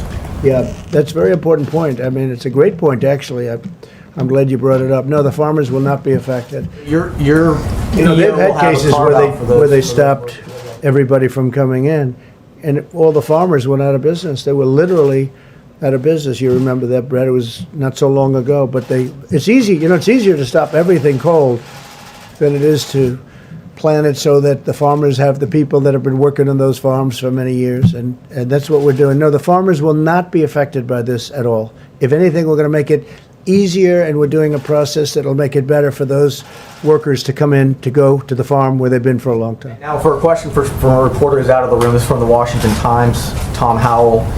Why hasn't the CDC, the federal government's main disease-fighting agency, had a more public-facing role amid the pandemic? It was holding regular media calls early on, but has not held one since early to mid-March. Well, I can't tell you that. CDC has been terrific. We've worked with them very closely. They were very much involved, even in the border decision that I made last night. And the director's doing a good job. And we have always, whether it's Tony or Deborah or Steve, we have always a lot of people up. And certainly, as you've seen, the director's been here a lot, right? He's been here, he's been sitting here, he's been speaking a lot. No, CDC is very much involved in everything we've done. More calls. The director of the CDC said the protests against stay-at-home orders are not helpful. You've encouraged some of these protests.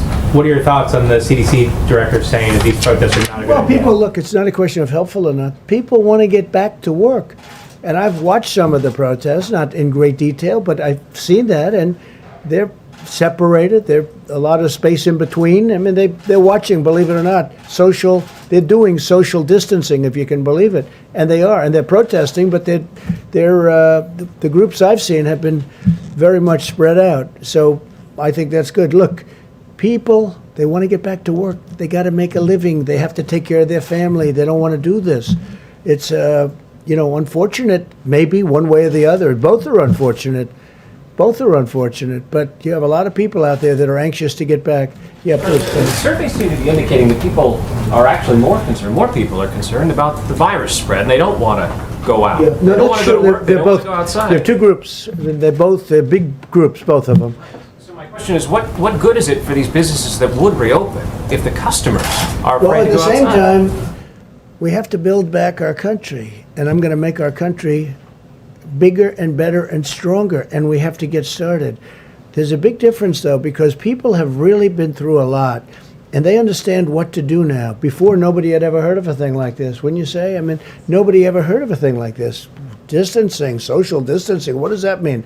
Washing your hands every 15 minutes, what does that mean? I mean, people had never seen or heard about anything like this. Now they really are. They've not only have they done it, but they've done a good job of it. But you have people, you can't break the country. At some point, you have to go back. Now, hopefully the governors are going to do, because I want the governors, and I've always wanted that. You could call it federalism, you can call it whatever you want. But the governors, I want them to do it. If we see them doing something we don't like, we'll stop it very quickly. But They're doing a good job. They're being careful. Some of the governors, frankly, they're in a position where they can do it sooner or they can do it a little bit later, and that's okay. But people, they don't want to, they need money. They need help. We're going to lose, and we can't break our country over this. We can't do it. We have to get going. With that being said, some are going to go soon and some are not. Yeah, in the back, please. If I might just, pardon me, hair salons, nail salons, tattoo parlors. Dr. Birx, can you weigh in on this? Because the people of Atlanta want to hear from you as well, as much as they want to hear from their governor and from you, Mr. President. I think it's fine.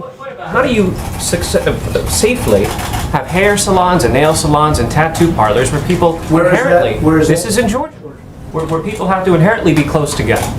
I think what I've been trying to communicate over the last several days is it's really important that the governors and mayors communicate critical information to their communities and show very clearly the data. Remember, we wanted this data and evidence-based, the data that they utilize to make decisions and the data that the mayors should use in each of the communities, because it will have to be on a community-by-community opening, because there are different communities in different places, even in Georgia.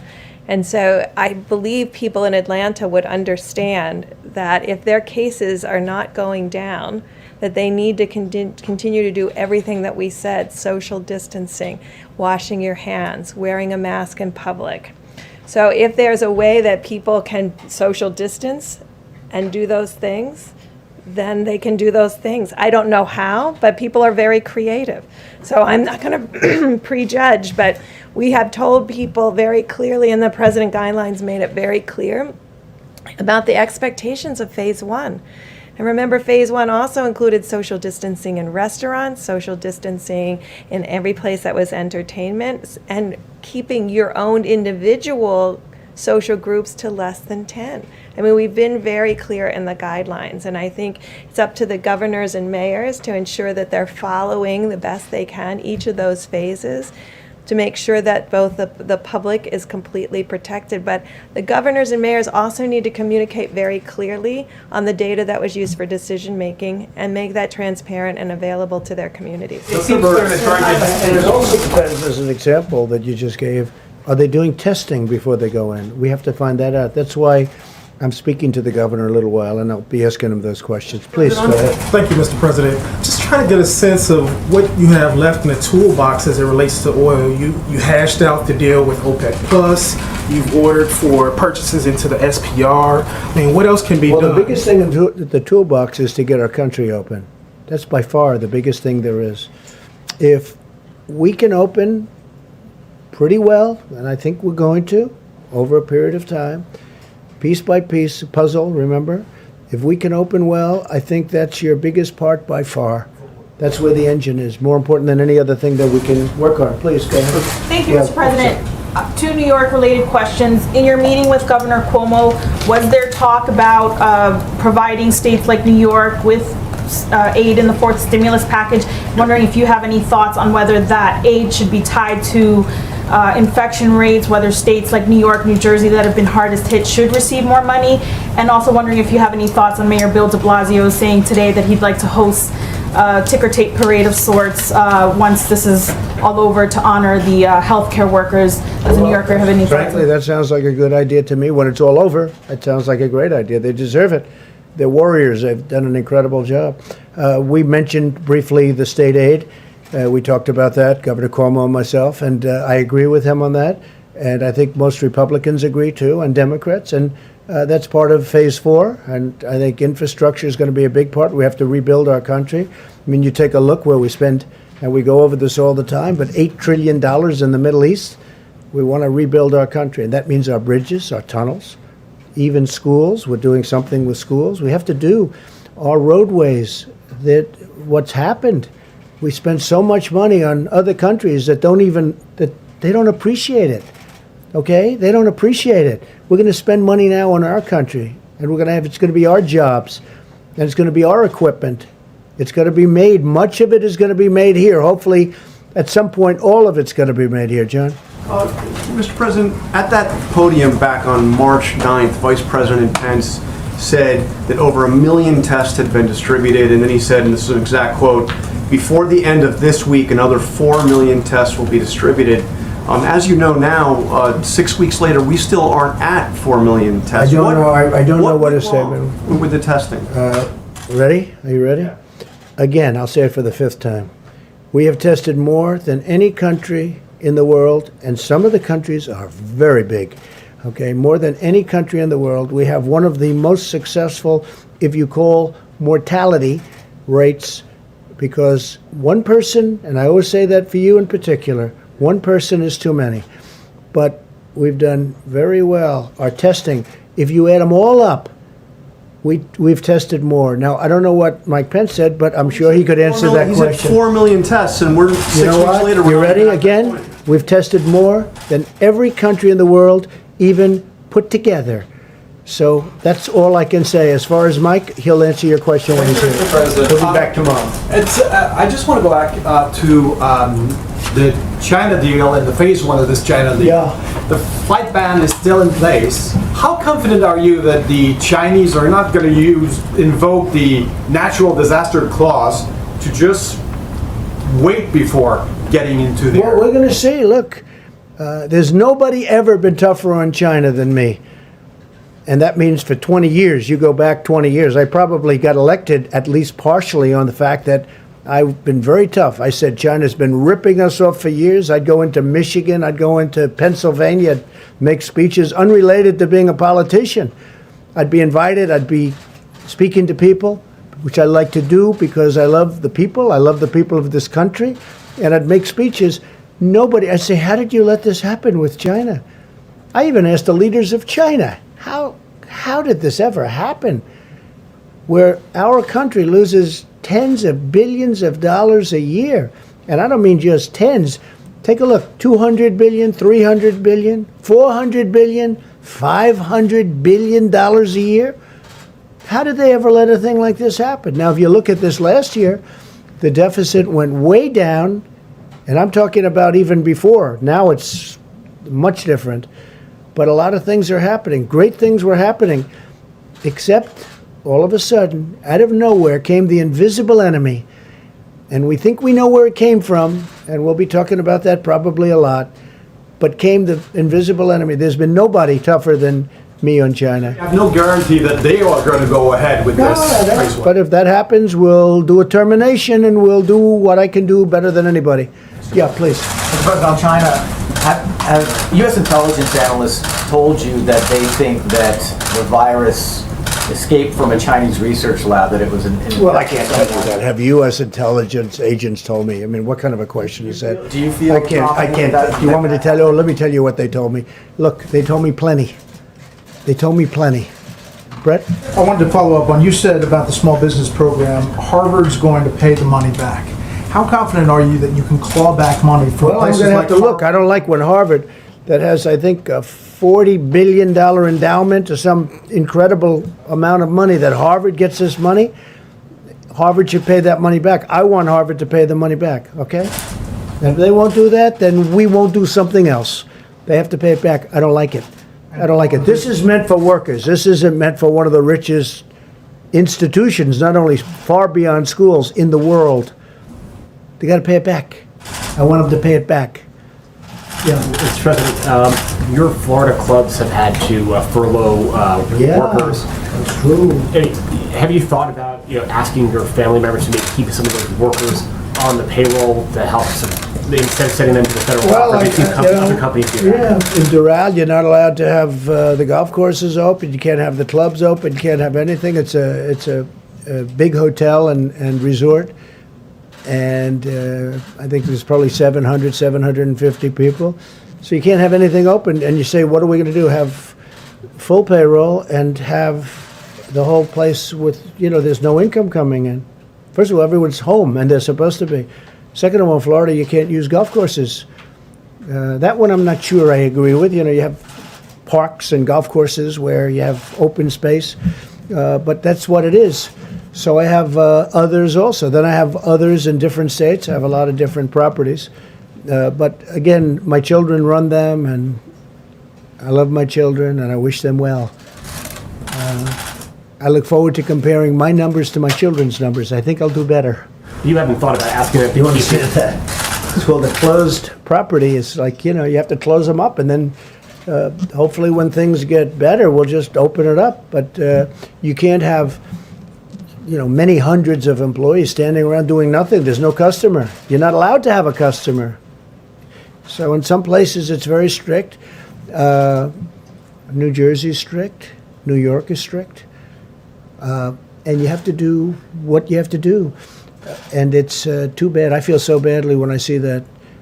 I think that it's a tough policy, but I go by whatever the policy. That's a state policy in the case of Florida.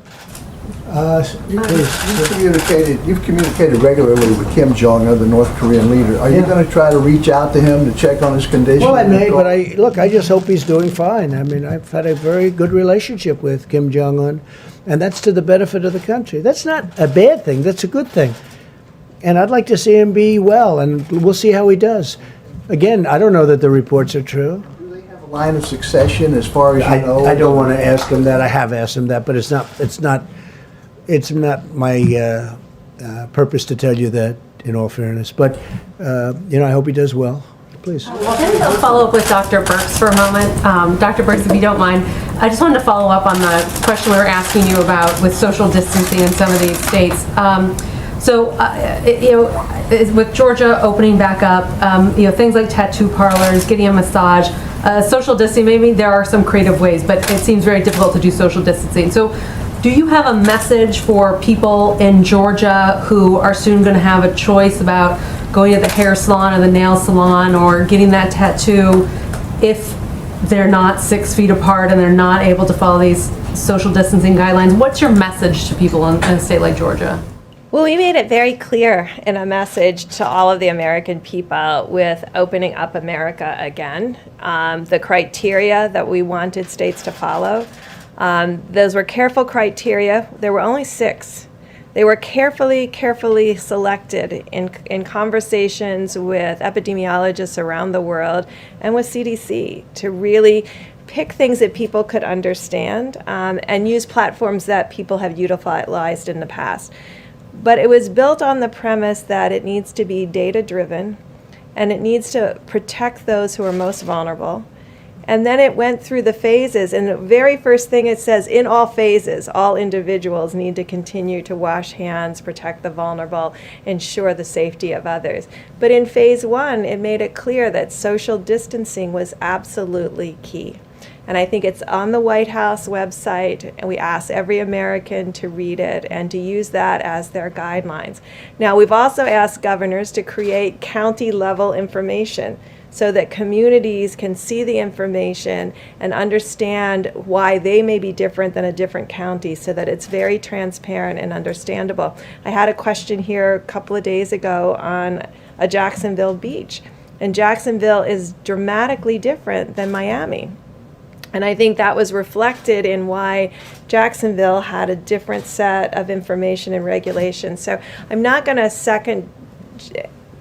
judge anyone about their decision making. What I'm going to say is we were very clear in what we really believe protects the safety of Americans, and that is clearly laid out in the Opening Up America again. If I may, I have a question because we got data from Tokyo, an increase of cases and a double of the cases in Singapore.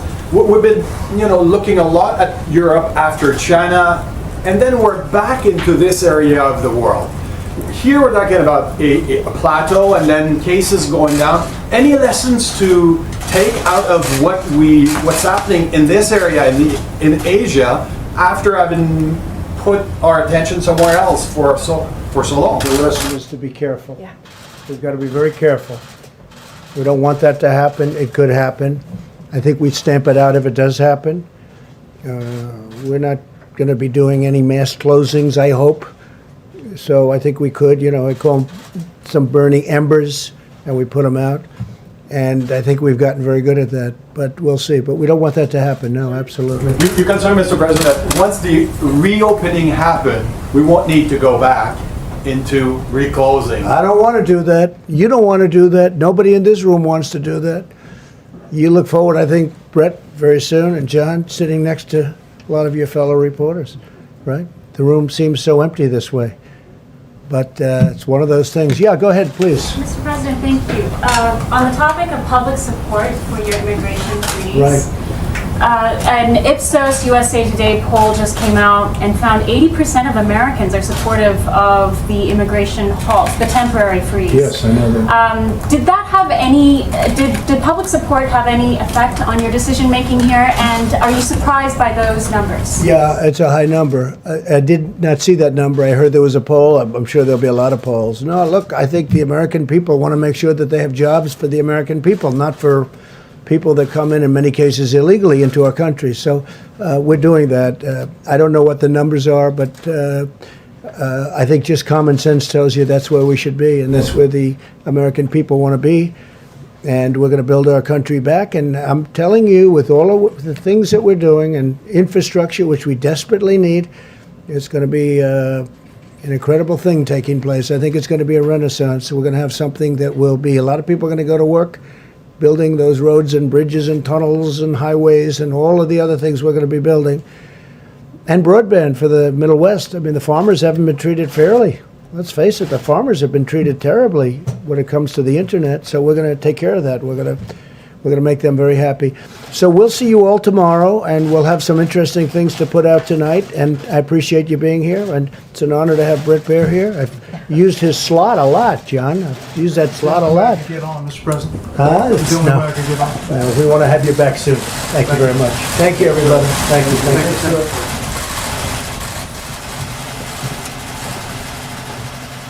All right, there you see the President of the United States wrapping up. Alrighty, well, that covers that. Let me flip over real quick, and we had a few more headlines. I wanted to finish that up and put that to bed, and we'll go from there. So, let me go ahead and read this starting from here, I guess. De Blasio promises a lavish parade for healthcare workers, but history says this could be a bad idea. Spanish flu, 1918. The second wave was made worse because they had a big parade celebrating overcoming the first wave, which again kind of led to the second wave. So, you know, that's what they mean by history, and that's what I've been saying about there being a resurgence and it being so much worse the second time, because this it's not like this hasn't happened, right? We aren't obviously dealing with the numbers like with the Spanish flu, but nonetheless, same premise. I think this could get ugly if it was left to just run amok. I think it could get very ugly. Maybe not quite up to the numbers of Spanish flu. Maybe so. I don't know. Gotta understand, one thing's a fact. We have a hell of a lot more medical capability today than they did back during the Spanish flu. And that accounts for a hell of a lot, too. Did they have ventilators during the Spanish flu? These fancy, electronic... I don't believe so. So, our medical capabilities have really increased a lot. So, anyway, and now you have to keep in mind, imagine if we had to go back to the medical treatments of 1918 and deal with COVID-19. Think about that. Think about that. That's I think says a lot for differences in time periods, and I think it also says a lot to really the severity of COVID-19, because it's not like it's just the flu. It is something serious, right? But luckily, due to our medical capabilities and what we've learned so far about this particular virus, saving a lot of lives. How many people would have died if we had to go back to 1918 medical standards, right? Spanish firm spying on Assange stole his son's dirty diaper. Yeah, I don't know. and blackmailed Ecuadorian diplomat with nude photos, says court papers.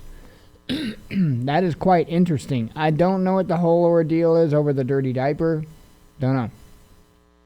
Small businesses relief unlocked as Senate agrees on $250 billion PPP COVID-19 expansion held up by Democrats.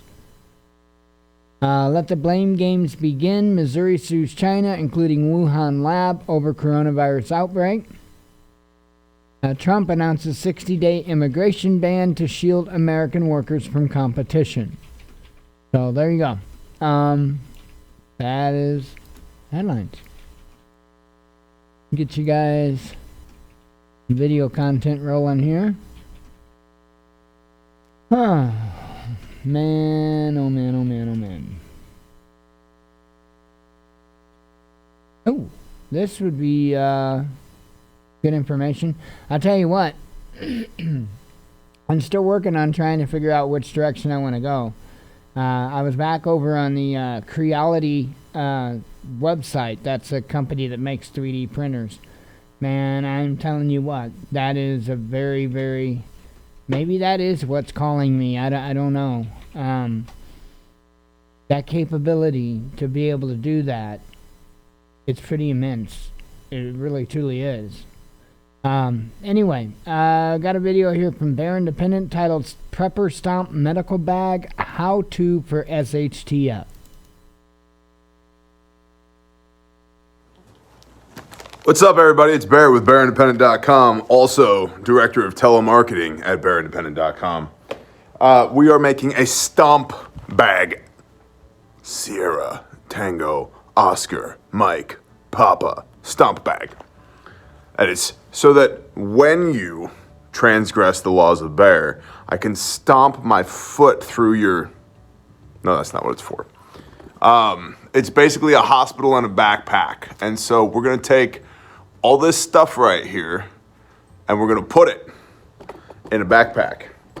Because a lot of the places that we operate are austere environments. There is no hospital. Good book, Where There Is No Hospital, is that the name of it? And so we've got the Condor 72-hour bag that's going to serve as the basis for this. And by the way, everybody who in the rucking video was like, that bag looks brand new. This is what a brand new one looks like. So yeah, whatever. Get out of your basement and go ruck. We're also going to be using this Condor pack insert. We did a YouTube giveaway about 6 months ago where we gave away a mini stomp bag. And this is the same insert we used in that. And so I'm going to be using this.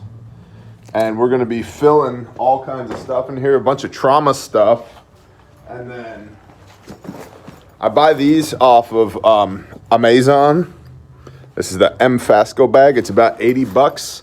The reason I like it is it's pretty good and it comes with decent instrumentation for 80 bucks. If you're gonna, and I did a bunch of Patreon videos on first aid, so you can go back through Patreon if you're a patron and watch all of those. But what I add to this as like a general level 2 bag is lots of gauze, lots of tape, lots of gloves, disinfectant, and I put that in this end pouch, and then over here in this end pouch, I put tourniquets, like usually 2 SWAT tees and 2 cat tourniquets. And then it's like, okay, if we have an incident, and I keep one of these in my truck, I keep one of these in the grindstone work trailer, I actually keep one of these in the house, which generally ends up being used for sheep. And then we also have one on all vehicles on property as well. So for 80 bucks, then you add another 40, 50 bucks to it. It makes a pretty good kit. One last thing that I would recommend you add to one of these is a pulse oximeter. These are like, you can get them for about 40 bucks at CVS or Walgreens or about 20 bucks off of Amazon. And so I'm going to take the contents of this and I'm going to put them in here and I'm going to show you. And then after it's all packed up, I'll bust it open and go through it and show you what I put where and why. So let's make a stomp bag, YouTube.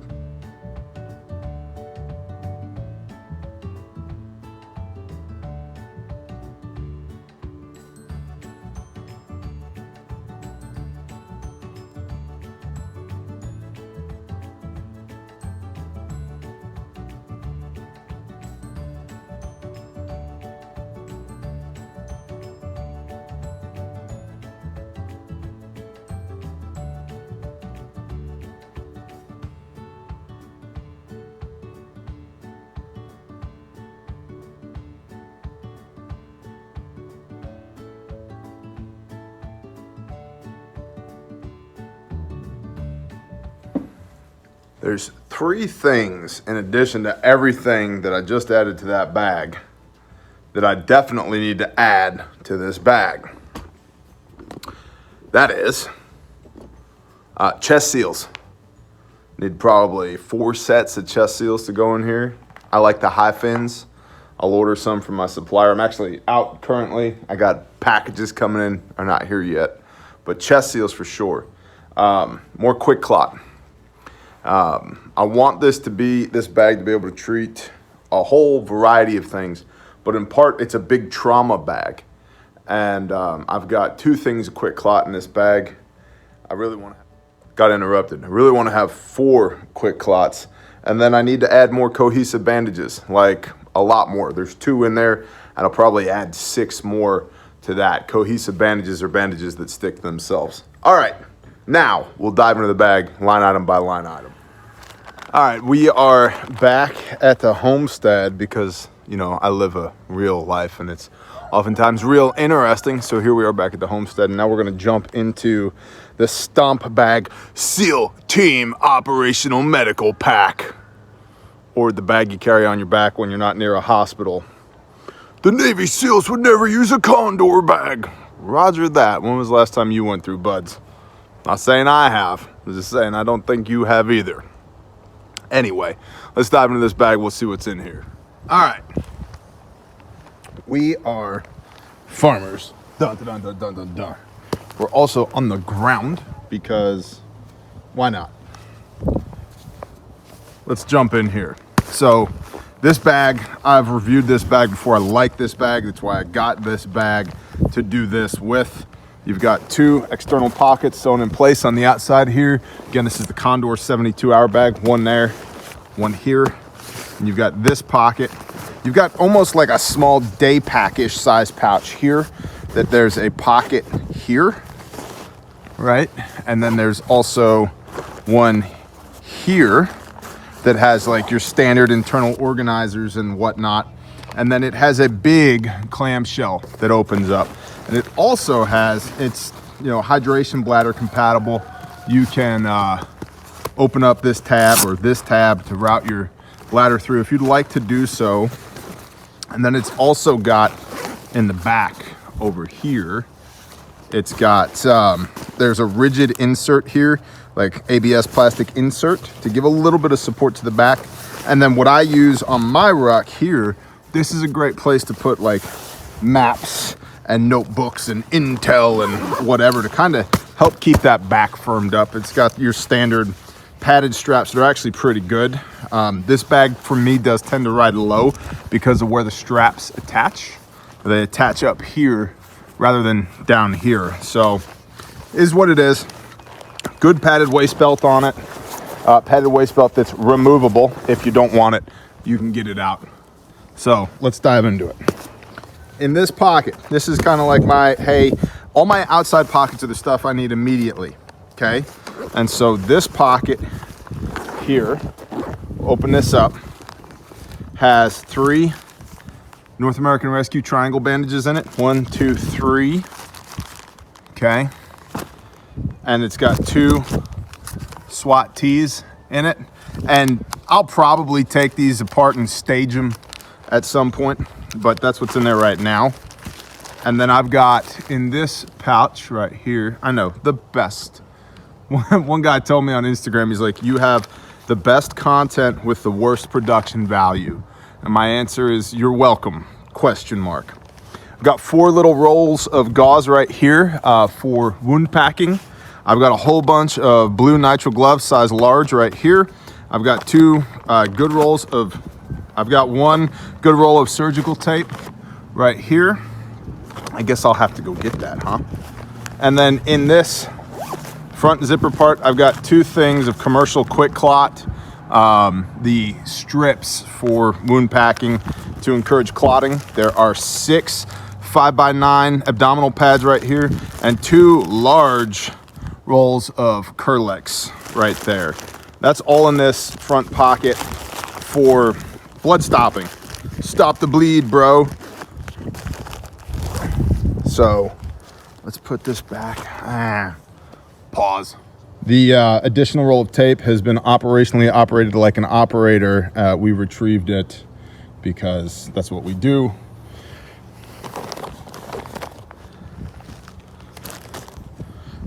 Put all this back in this paquet, like so.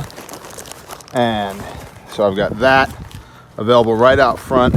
And I like the SWAT tee because it works really well on kids. You can also use it to make a pressure dressing with those 5x9s.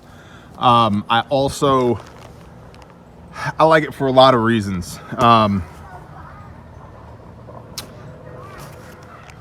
Triangle bandages are good as well because you can use it to make arm braces in conjunction with a SAM splint, or wrap it around your neck, put a stick in there and keep turning until you black out and now you're no longer an issue, whatever. Do-rag. In this side pocket, I have a whole bunch of airways. There's 4 nasopharyngeal airways with Surgilube here. And then I've got a SAM splint hidden back here, 36-inch SAM splint for all the reasons. And when I get the chest seals that I don't have currently, I will stick chest seals in this side pouch as well, so that this will be basically my airway management. What a typical stomp bag has that this doesn't is a cervical collar. I'm thinking about getting one of those. I might get one. This side pocket, right here, got a set of 7¼ inch North American Rescue emergency shears. That's what comes in all of our Bear Facts. And then we've got 2 cat tourniquets right here, right? Preset, staged, ready to go. Then we've got 3 Israeli wound dressings, battle dressings right here. So I've got 3 pressure dressings and 2 tourniquets with a set of shears over here. You want shears with your tourniquets because sometimes you just can't get that tourniquet to bite, especially if there's clothes in the way. So you can remove those clothes so you can get that tourniquet to bite, get it up out of the way. Pressure dressings are obvious. You need pressure dressings for all the reasons one would need a pressure dressing. So we got 3 6-inch Israelis, 2 cat tourniquets, shears. Then in addition, I've got 3 OD green triangle bandages and 2 SWAT tees and 5x9s and Curlicks in here. And then over here, I've got my airways, what will be my chest seals, and a SAM splint on the outside. Okay, and then in this pocket, got all the things. We've got some, I think this is Kool-Aid. I don't know. It's for the people that have, if you need to raise low blood sugar, there you go, okay? Got a bunch of Bear aspirin, 12 of those. Got all of these things right here. So all your little swabs, your BZK, and your Sting Relief, and your povidone iodine, alcohol pads, burn gel, neomycin antibiotic, antibacterial wipes, and ammonia, all ready to go right there. Got 20 ammonia inhalants. When people, and those are Recon TQs, by the way. A lot of times you get this little plastic bag with a tourniquet and you're like, what the hell would I do with this? And that's because there's a requirement for everything that goes inside an IFAC to be able to be waterproofed. So that's why you get this little waterproof bag. The word's tremendous. But that's one thing you can do, ammonia inhalants. I also like to stuff them full of gloves so that you have gloves where you need them. I've got Allocaine emergency burn pads here. I've got Advil right here, 12 of them. And I've got 12 oral rehydration salts. Here's what, you dump that in a liter of water and it's basically an oral IV. In fact, there's a company called Oral IV that makes stuff very similar to this, and it's a very good product. The NWA Prepper turned me onto those. Good channel, you should go check them out. Turned me onto those on a mission trip we did last summer when it was freaking hot and me and another brother were roofing and hallucinating and, you know, getting ready to fall off a roof, and he's like, hey bro, you need some of this. And so we did need some of this, and it was tremendous, believe me. So that's that outside pocket. Now we're gonna move over to this. Attack of the toddler. Are you running with a rope? Yeah. Where are you going? Okay. Good job. back to tactical. All right, so in this, okay, play with the rope. This pocket, we just have some like finger bandages and knuckle bandages that came out of that Fasco trauma kit. Needed a place for him to live, so I just stuffed them right in there. Got our pulse oximeter right here, fingertip pulse oximeter, and then some spare batteries with it in another Recon medical bag. This is our pressure cuff. So we got a pressure cuff in here. To go with the pressure cuff, we have a stethoscope, and it's a cheap stethoscope, but it works a lot better than not having a stethoscope. Got a CPR shield, all-in-one CPR respirator mask. We've got our little boo-boo kit right here. Some tape, small gauze, yada, yada, yada. 4x4s, 3x3s, 2x2s, 2x3s, 5x9s, oval iPad, and adhesive tape. Okay, so got that kind of tucked in here. And then we got some eye wash right here, ophthalmic solution, 2 of them, like so, for rinsing all the junk out of your eyeballs. Okay, and then I've got 4 standard cold packs. These are 2 that I had on hand. I buy these by the case. And then these are the 2 that came with the Fasco trauma kit. So 4 cold packs in that pouch. Okay, and now main compartment. One of the cool features of this pouch is that it's double zippered, or this bag is double zippered. So you can open this zipper down here if you need to get into it like that. It's got that on both sides. There's one here and there's one here. You can do the same. Or it's a clamshell style bag, which is about my favorite style of bag. I prefer it to like a top loading or a semi clamshell style because you can do this with it and flip it open and see everything that's in it. So we'll start here first. Here is a dozen 5x9 ABV pads, or pads, abdominal pads, ABP pads. So there's a dozen of them there. And I like 5x9s because if I need big gauze, I've got big gauze. If I need small gauze, I've probably got time to turn big gauze into small gauze. In here, I've got a couple of cohesive bandages that just came with that Fasco kit. And I've got a small roll of tape that came with that Fasco kit, because why not? And that stuff goes well with starting an IV. Okay, so I've got everything we need to start an IV right here. And I'm not a medical professional, nor do I play one on YouTube. So when I get all the questions about, hey Bear, where do I get that stuff from? My answer is have cool friends or have a serious talk with your doctor and see if you can get them into prepping. Okay, because that's how I do these things. Have cool friends or get a doctor in your mag, or both. So the ability to run intravenous liquids here, and then 5x9s here, and then I guess we'll go with everything other than the pack insert. So we'll take the pack insert out, and then I'll show you the pack insert. So here, I've got half a dozen disposable 2 mil syringes with needles for administering whatever. So got those, and we've got just some, not even conform bandages. You guys know what these things are. Come on, brain. This is like one of those giant, I sprained my ankle, knee, face things. Why is it not? The words are not tremendous. It's not coming to me. So we've got a few different sizes here for whatever situation might present itself. And this is the kind of stuff we're like, I don't need this immediately. It's like, oh man, that ankle is so badly sprained. Bust the bag out. Got 91% isopropyl, just a quart of it ready to go.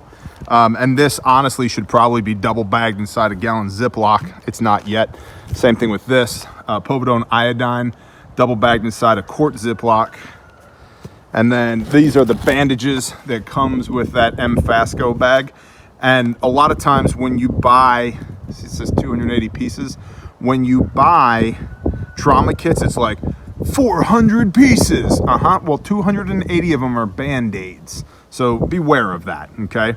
But I do like that M-Fasco bag for 80 bucks because you get a lot of stuff with it, including these little Band-Aids. So if somebody needs a little Band-Aid, we got some.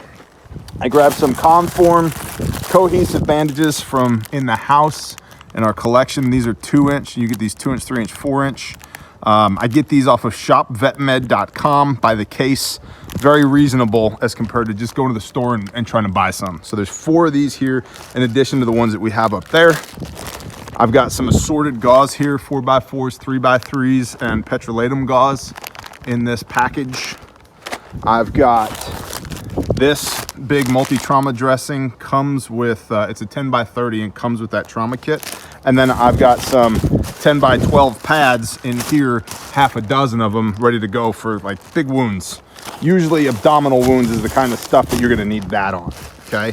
So that's the main compartment contents other than the pack insert. And then the pack insert, and by the way, if you're wondering how big the pack insert is, as you can see, it easily fits inside this main compartment. There's plenty of room underneath it and to the side of it as shown.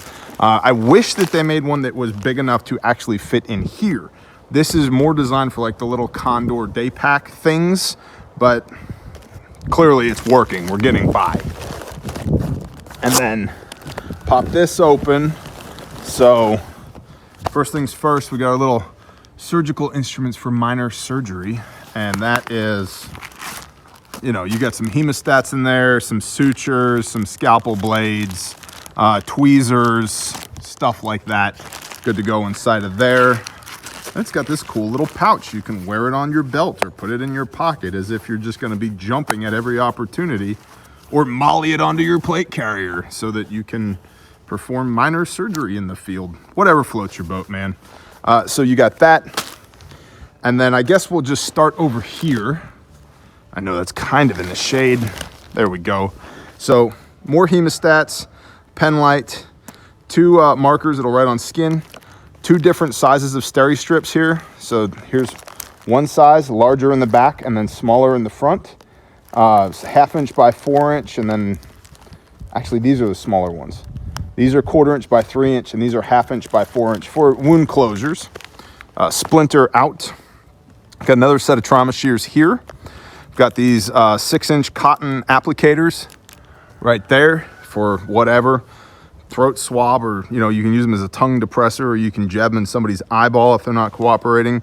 Then we've got some 22, number 22, 4 number 22 scalpels and 4 number 10 scalpels right here, because remember, we're doing field surgery, right?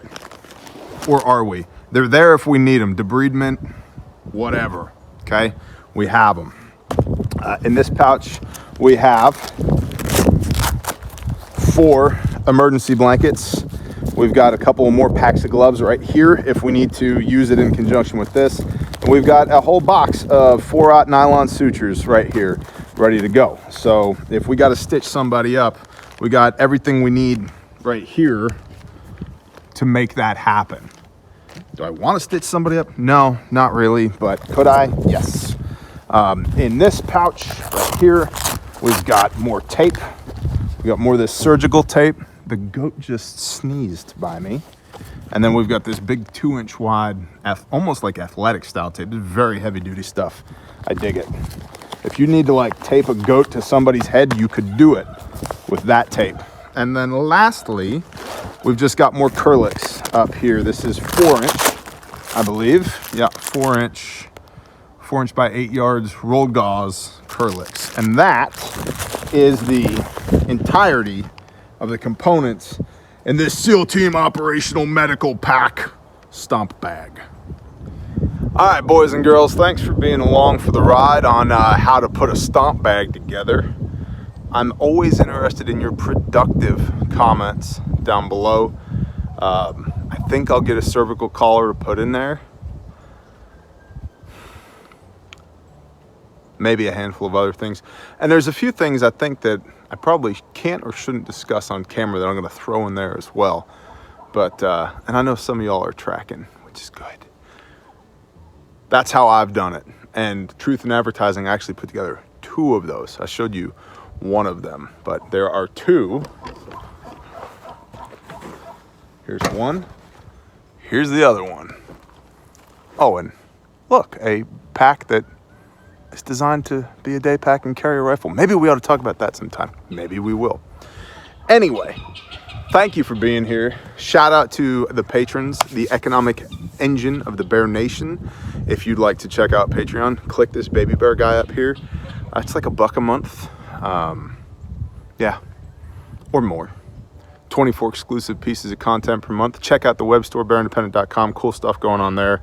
My wife is always working on a new patch, t-shirt, bear fac, stickers, whatever. So thanks for being here, boys and girls. Like, comment, subscribe, share, blah, blah, blah, blah, blah. Thanks for hanging out with me on the homestead. Shalom, y'all. Let's see. The report just came out, it would appear. Speaking to Bear Independence Report, curious as to whether or not what I reported is in here. I'm scanning it real quick. Let me get you a video. Again, when he goes live, I do want to delay it a little bit before we start playing him, just out of respect to him. Hang on. Yeah, there's so much going on, and there's so many opinions, and if you'll notice, there's a lot of different channels that I used to normally play on a regular basis that I haven't been playing. And the reason why, and you may have already figured this out, is because they're really going off on the deep end. And I'm not following them. Not happening. Not following them. Okay, gonna do this one here from Survival Dispatch titled Strategic Relocation, Selecting the Perfect Property.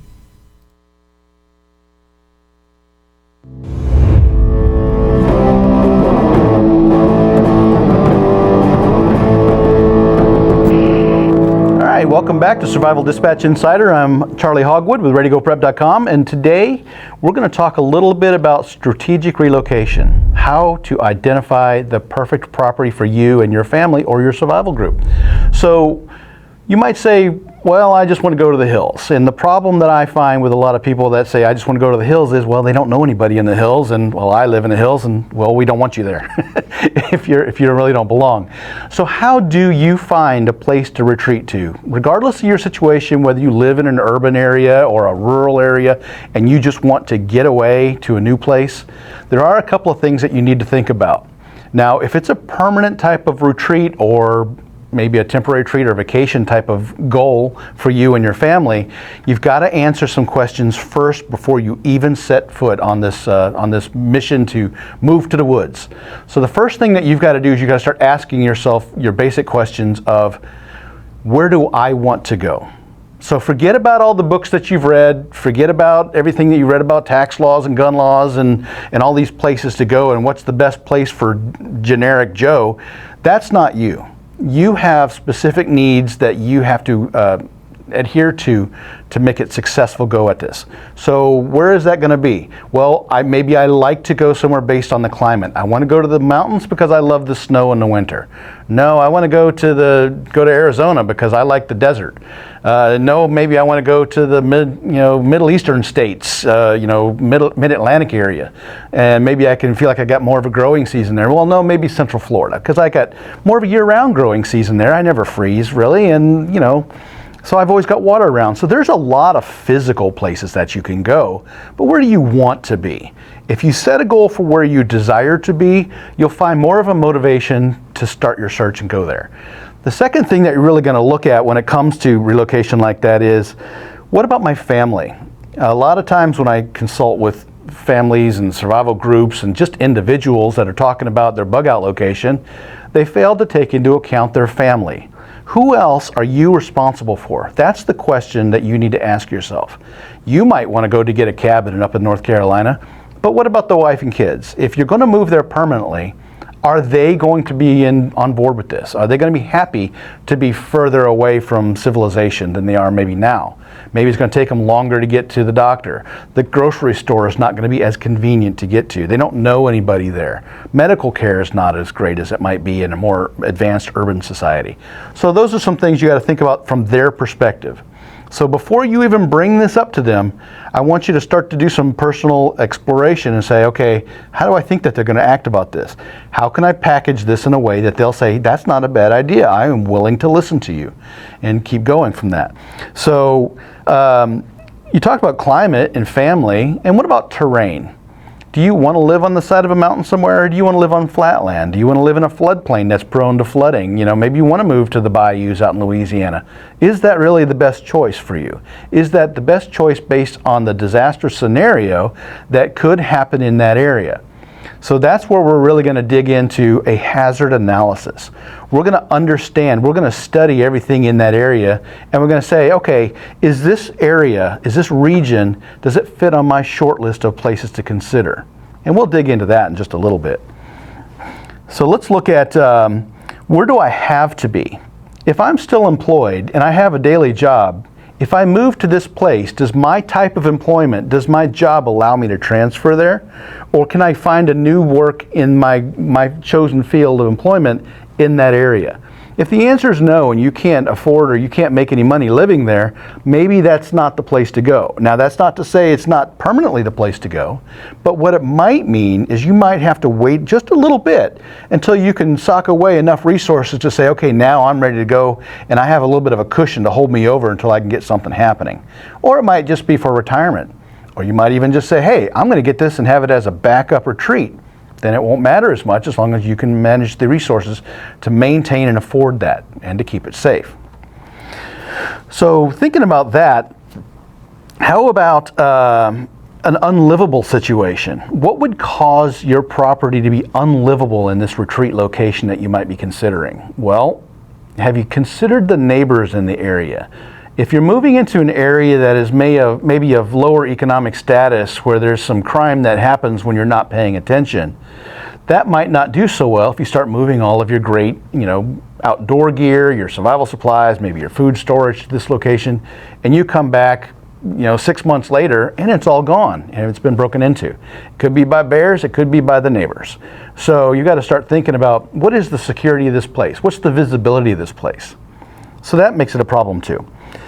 Is it accessible in all those times of year? Would it be unlivable if you got snowed in up there? These are things that you've got to start thinking about when it comes to that. What will happen if you cannot get ahead in this area? What happens if you get all moved up there and your employment doesn't work out? You have no way to keep this place going. You might lose that place. So we got to start really making sure that when we make this choice to move to that location, we've really considered all of our inside issues and our external pressures from our family. So what we want to do is we want to start making a checklist of things that we do want, the pros of moving to this location once we've narrowed it down, and the cons. So what would we not want in a location? So start thinking about to yourself, what is it you don't like about the area you're in now? Is that something that you're going to have to deal with when you get to the new area as well? If that's whatever it is, whether you well water, or you're on the grid or off the grid, or you don't like maybe the tax laws or the gun laws or the distance to the resources, if those are cons to that location, mark those onto your pros and cons chart. Now, one way that you can really start to flesh this kind of thing out is to assign a point value to the pros and cons. So one being, okay, I don't like this a little bit, to 3 being, I don't like this a lot. And you can say, okay, well, I got 0, 0, 0, that means okay. I got +1, +1, +1, that says, okay, that's great. +3, that's amazing. Or I go negative side, -1, -2, -3, and I could say, okay, well, it snows all winter here. I can't get off the mountain, or I can't get on the mountain if I needed to. That might be a -3. And when you start adding all the pros and cons up, the numbers that you get to the bottom will say, okay, overall, this location ranks so where compared to the other 3 or 4 locations that I might have selected. So that's one way to kind of look at it and assign some points, and do it without the emotion. Once you start putting emotion into a real estate kind of situation, that becomes more of a problem. So take the emotion out, look at it as a business and survival decision, and you'll be much better off.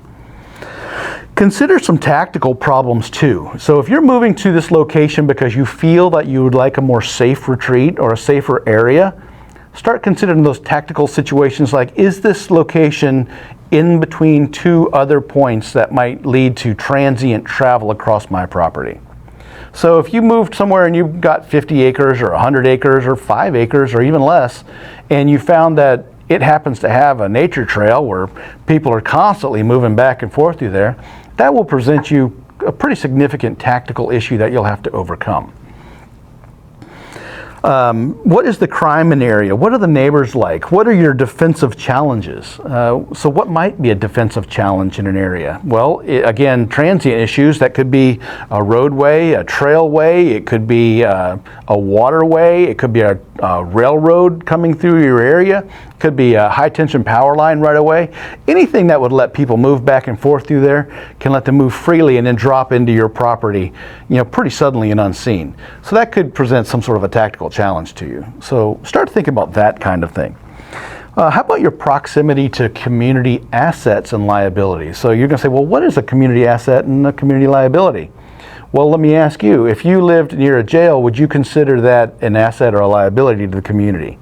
Well, think about how a jail might operate. You might say, okay, well, there's more law enforcement in that area. But what happens when people get out of jail? Well, they go out to the street and they stand at that bus stop. And now you've got people that don't belong in that neighborhood kind of standing around so they can get out of there. And I've had friends that have had cars stolen right out, that were jailers, stolen right out of the jail parking lot. So it's not necessarily going to be an asset to the community to be right near there. Liquor stores, gun stores, pawn shops, are those all assets or liabilities? Well, they have a tendency to draw people for vices and for things that they might not do so well with. So that might not necessarily be an asset. You don't have to have a gun store in your neighborhood to make that, to supply your collection and call that an asset. You can get those from somewhere else and still be just fine. Medical centers, dentist's office, veterinary centers, things like that, those might be considered an asset because that'll give you a little bit more openness and access to first aid care, maybe pharmacies, maybe antibiotics or something like that that you might need. So that might be considered an asset. A highway off-ramp maybe is not a great asset to your neighborhood because you don't want everybody broken down on a highway walking down that ramp and ending up in your front yard and going through your grocery stores. So that could be a problem too. So you start to look at all of the different things in your area and say, okay, those are my assets and liabilities. So now start thinking about the hazard analysis of your area. So what's the hazard analysis mean? That means, okay, how prone am I to natural disasters? That might be earthquakes, hurricanes, tornadoes, severe weather, mudslides, flash floods, anything that might cause you to have a natural disaster that might either trap you in or prevent you from getting away or getting to your retreat location. That could be a problem that you'll have to overcome. So we're going to dig into this a little bit later. I'm going to do an exercise called the hazard tree. And then we're really going to show you how to flesh out what those problems are. The other part of your hazard analysis will be the man-made issues. What kind of technological issues could then lead to a disaster in your location later? So if there was a lot of rain and you had a dam or a berm or a levee on a water retention or reservoir nearby, and that dam or levee would fail and flood your neighborhood out, perhaps like it did in Katrina in the 9th Ward, we would look at that as to be a hazard that we've got to try to figure out how to deal with. If you have a high risk for that, maybe that location is not the best place to be. So that's how we're going to start digging into our hazard analysis. There's going to be a little bit more in all this later on. So for now, we're going to drop this here and we'll pick it back up later on. But I'm Charlie with ReadyGoPrep.com and I'm speaking with Survival Dispatch today. Check out the website. The links will all be right here on the page and there'll be plenty more coming. Thanks again.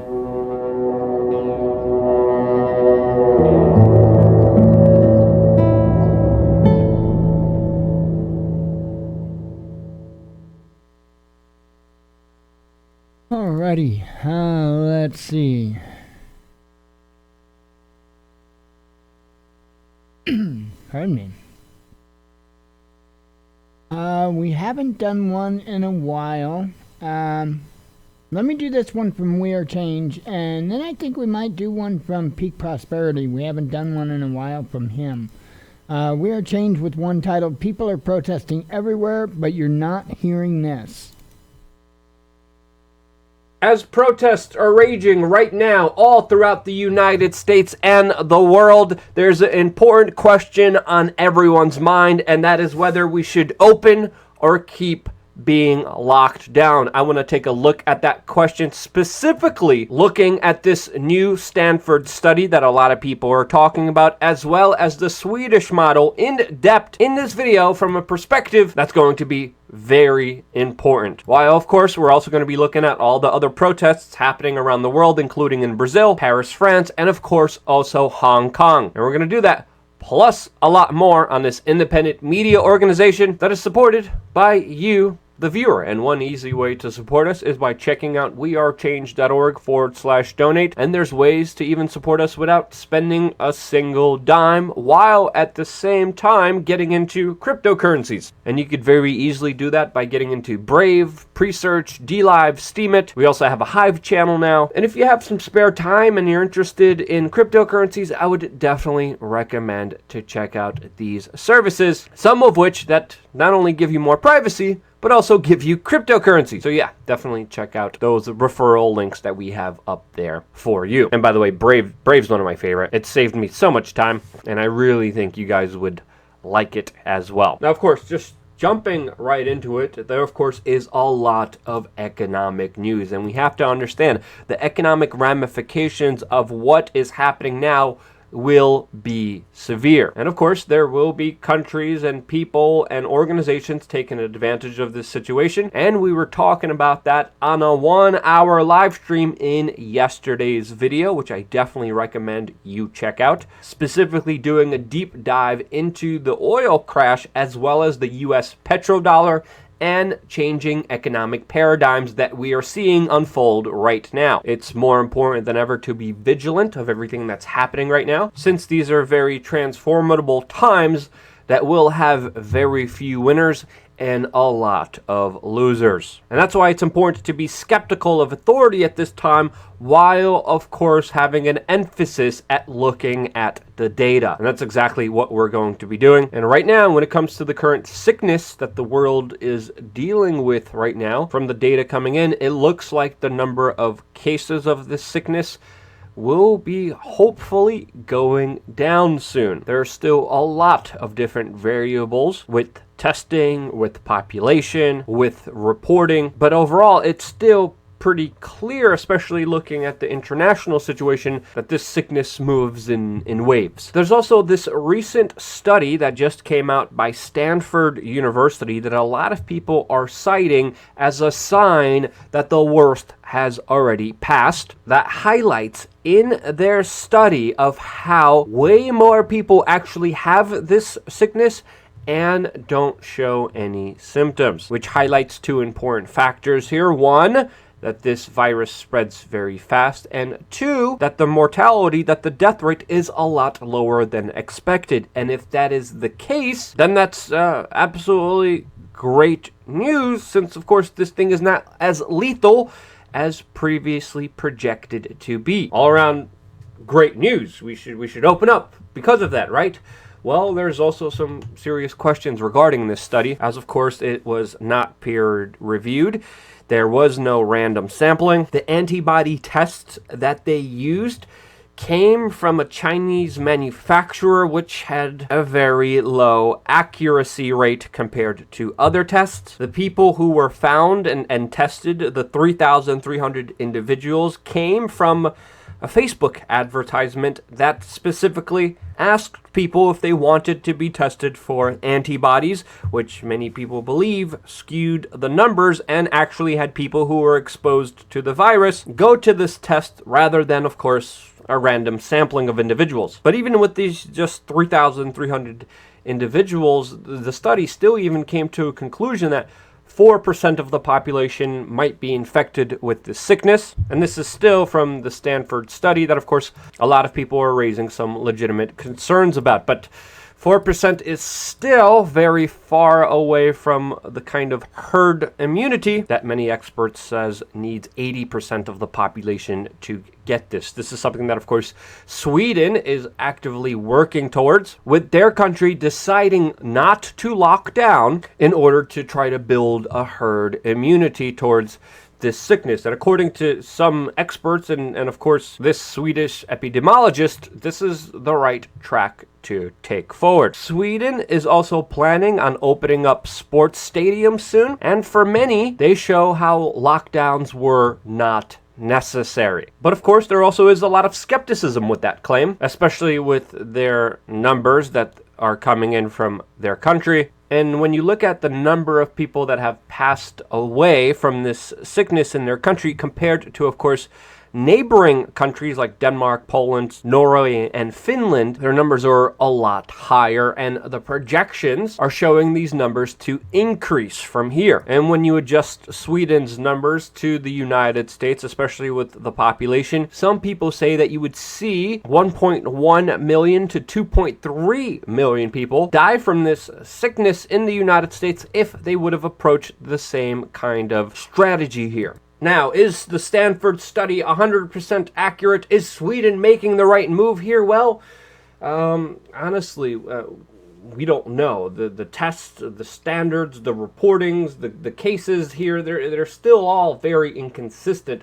All we could do at this point is highlight both sides of the argument here for you yourself to make a judgment call. But for me, there still is not enough data to make that decision. But here in the United States, we have two pools of people, two groups of people, one of which saying that fully opening up will be a catastrophe, while others are saying that we need to end the lockdown immediately because of the larger economic ramifications, which again are also going to be very severe and could even hurt a lot more people than this sickness. But it's pretty clear some countries are moving forward with ending their lockdowns, including countries like the Czech Republic that has had a strong emphasis on wearing masks and has dealt with this sickness a lot more effectively than many other countries that, of course, don't have an emphasis on wearing masks. And to me, there definitely should be a bigger conversation surrounding masks. And of course, also, most importantly, how to build up your immune system and how to take care of yourself.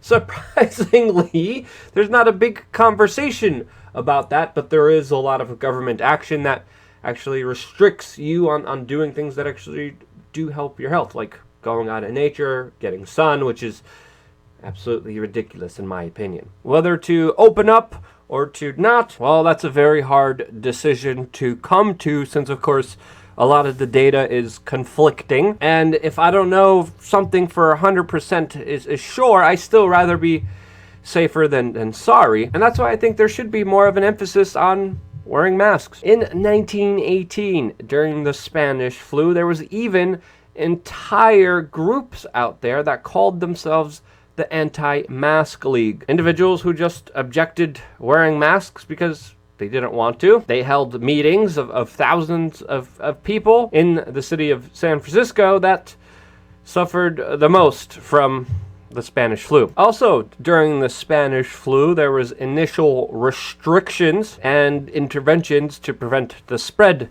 of the Spanish flu, and when they were removed, there was another uptick in the cases of the Spanish flu. Now, we're definitely not dealing with the Spanish flu here. This is not the same exact sickness, of course. This is something completely new, something that we're still finding out about, but something, of course, that we're also unequipped to handle, as we also have this news of the United States literally sending $18 million worth of masks to China in January and February when they knew this situation was unfolding and was going to be very severe for the United States, which should raise a lot of eyebrows. Also, China was hoarding a large majority of the PPE, protective gear, and masks in their country during this time, while of course hiding a lot of important data and information from the world about what actually was going on. Now, when we look at the numbers, they're going down right now, which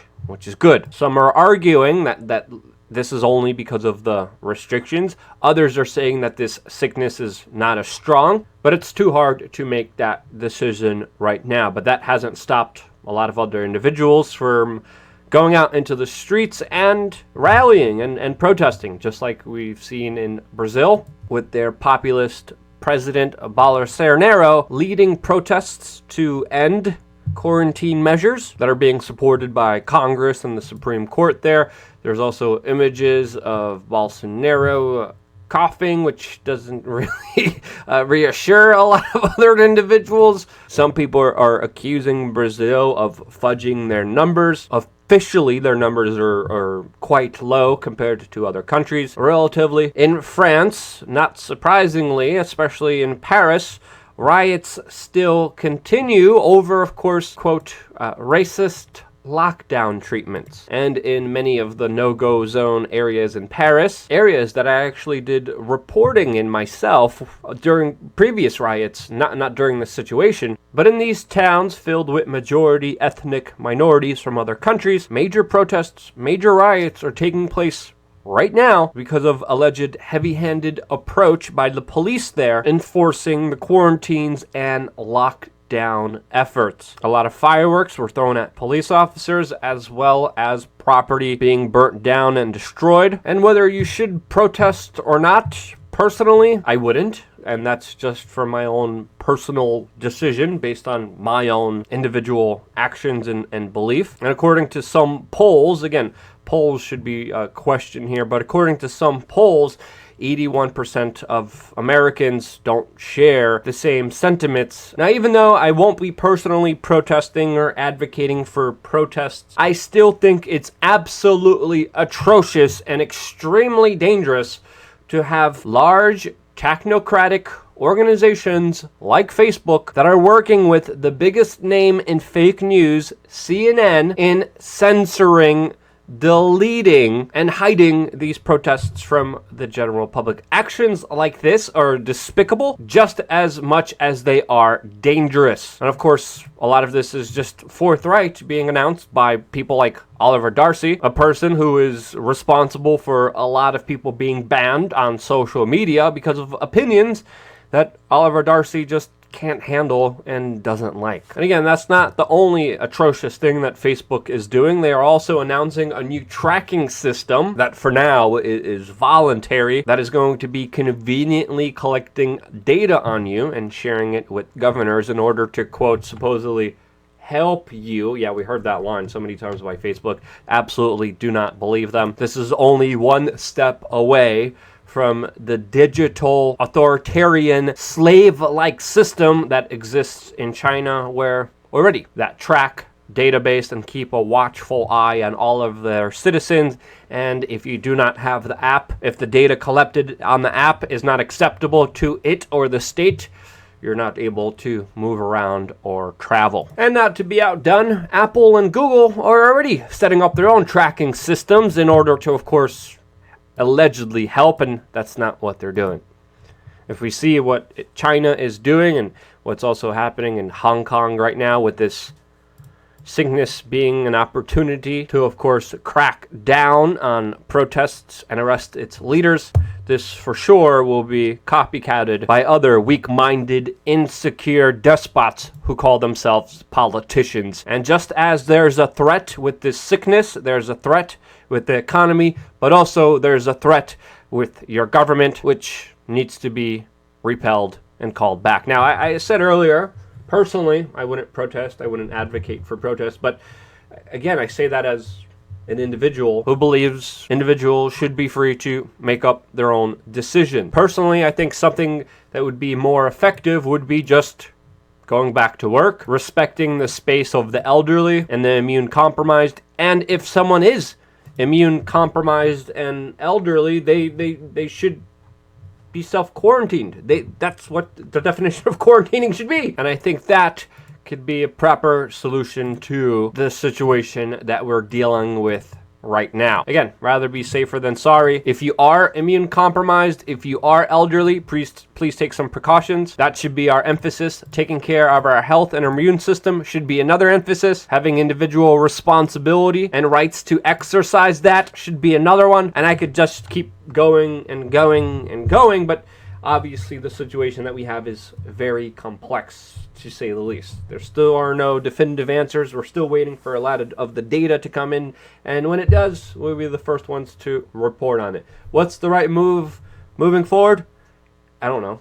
What do you think? Let me know in the comment section below. I very much look forward to hearing feedback from you. I've been learning a lot from all of you guys, from all of your comments, from every article being sent my way, every video being sent my way, and this is why I'm trying to have more of a tempered approach here, giving you both sides of the story, allowing you to decide what is best for you as an individual. I think that's the way we should be moving forward. If you agree with that, share this video with your friends and family members. There, of course, still is a lot more coming here on wearechange.org.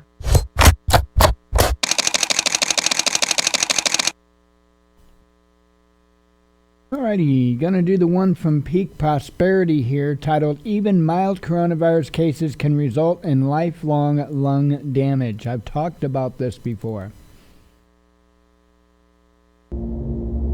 Today we're going to be talking about a very important topic for many of you, not everybody, but for many of you, which is what should I do with mom and dad? Hello everyone, this is Dr. Chris Martenson here with your SARS-CoV-2. It's COVID-19, aka the honey badger virus. Your daily update here for April 21st, 2020. This is day 89 of reporting. And for many of you, you're facing very, very difficult decisions about what to do with mom and dad, particularly if you've read any of the very distressing COVID cases that have been sweeping through many of the larger nursing home facilities. So if your mom, dad, and or dad are in a care facility, you're really going to want to pay attention to this one. And at Peak Prosperity, what we're all about is information that leads to action. Information without action, at best, is interesting. At worst, is distressing. So we're all about the action. If you're reading this, listening to this, following along, and you just find this distressing, it's probably because you're not taking actions. So let's talk about the actions you can take, and we'll have a very specific one here for you today. All right, looking at these numbers, guess what? Many of these are flattening out, are down from the days before, or just plain out and out flat, even though it looks pretty bad, right? 28,000 new cases. These are April 20th cases. Why? Because I record this at a time of day when today's dates numbers, which would be the 21st, are not complete. But still, this was way over 2,000 for a number of days. So deaths and cases are all coming down. We're seeing this pretty much across the board. Pretty much every one of these numbers is at or below where it was yesterday or the day before.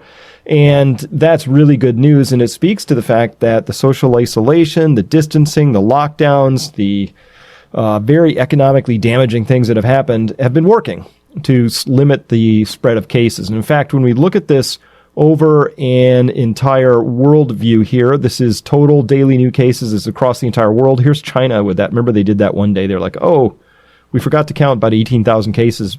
And that was huge news at the time, but pales in comparison to what's happened. And I think we can see this clear topping process that's happened here. I'm not ready to say that's coming down because it came down here, looks kind of flat across that part right there. But for sure, efforts that the world have been taking to limit new cases has been working. And why is that important? Because great piece of summary reporting here out of the New York Times.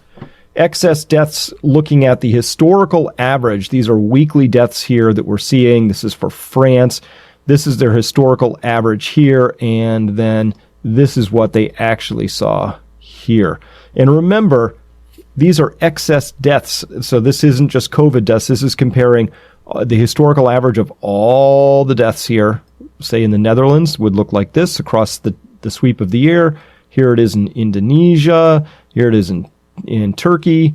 Everything tracks along for a little while in January until you get out to about March or so, and then boom, this goes. Now, a little confusing because I'm not sure I don't know why, but this one doesn't track all the way out to December. But at any rate, I think you can see the clear pattern here, which is that there are many, many excess deaths. And of course, this is total death. So there are many people who are not dying because of COVID. People are not getting into car accidents because so many fewer miles are being driven. People aren't getting into boating accidents. They're not getting into airplane accidents. They're not doing all sorts of things that can lead to death outside of the home. So those are on the negative side of adding to new deaths. COVID is on the positive side of adding to new deaths. And as well, there are a lot of other new deaths that are showing up out there as well. Heart attacks, really a lot of troubling news about heart attacks really starting to show up. And is that because people aren't going to the hospital and because they're fearing COVID, or is it because COVID is causing more cardiac events at home? We don't know the answers to those yet, but you can clearly see many, many thousands of deaths per week now are showing up in excess of what you would consider normal. And that's why it's very important to flatten that curve. Because if this curve had kept going up like this, we would see these curves just continue to climb like this too.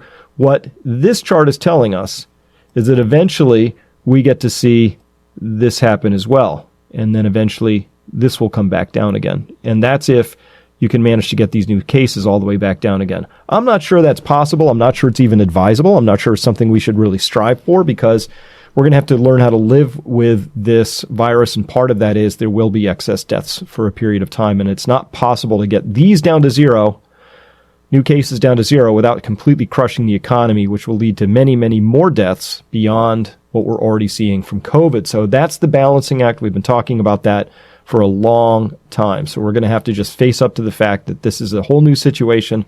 We now have a virus among us. But every single case that they looked at here, we would see that there were many, many excess deaths compared to the historical average, including Sweden. And these, I believe, I think these come through maybe last week. So I'm not sure that they have the updated stuff that would take us through this week.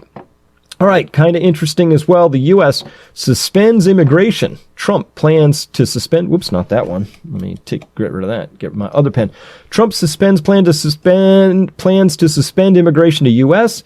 The president portrayed the measure, his most wide-ranging attempt yet to seal off the country from the world, as a bid to save Americans' jobs amid the coronavirus pandemic. So President Trump said on Monday evening he intended to close the United States to people trying to immigrate into the country to live and work.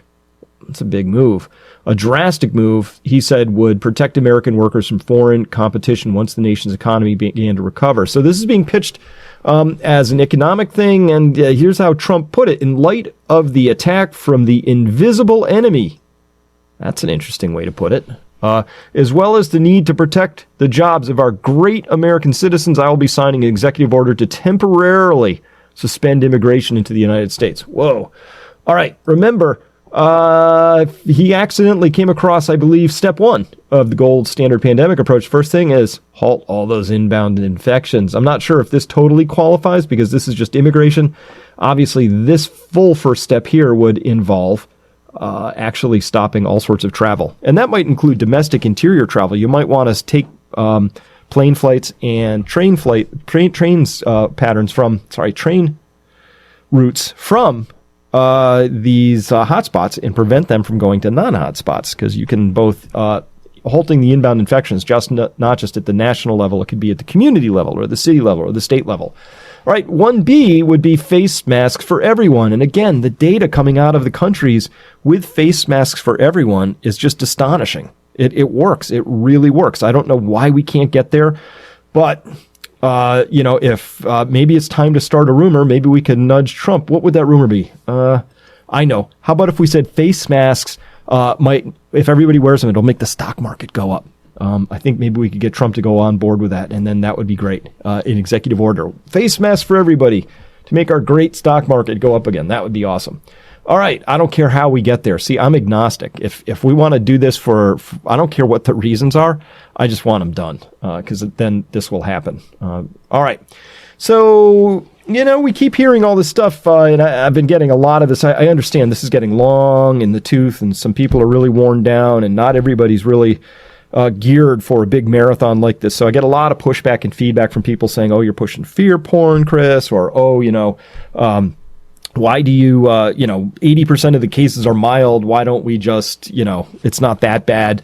So I keep pushing at this because it is that bad. This is a very bad disease, and that's not fear porn. This is just the data. So here, if you go to reddit.com and their subreddit, that's what the /r means, they have COVID-19 positive, very interesting place where people are posting their tales of their personal anecdotal experiences with this.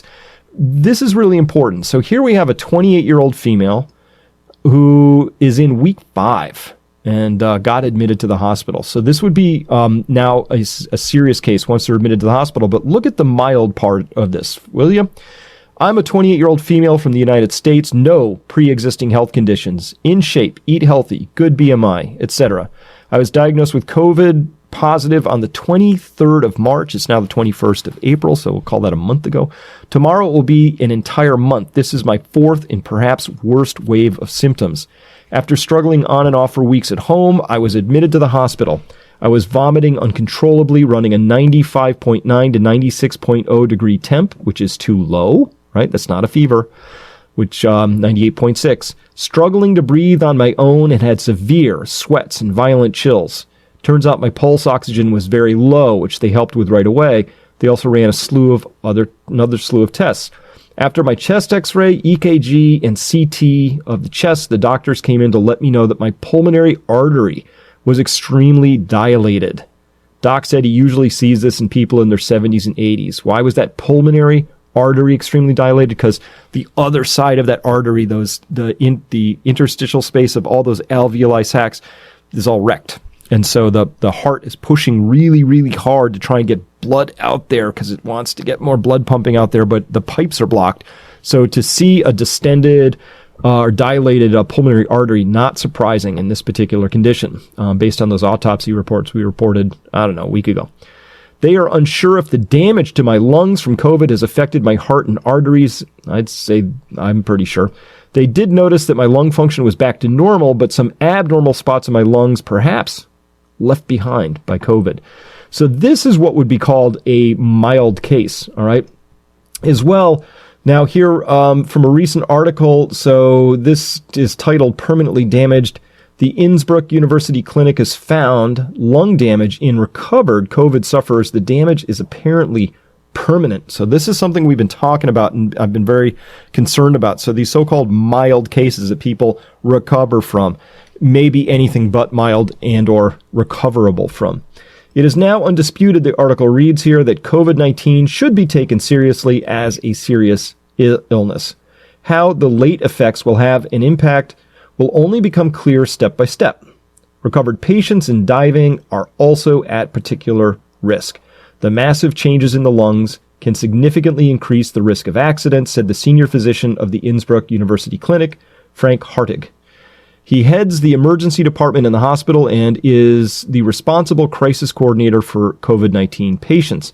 In the clinic, doctors have treated dozens of coronavirus sufferers in recent weeks, from symptom-free spreaders to intensive care patients on the heart and lung machine.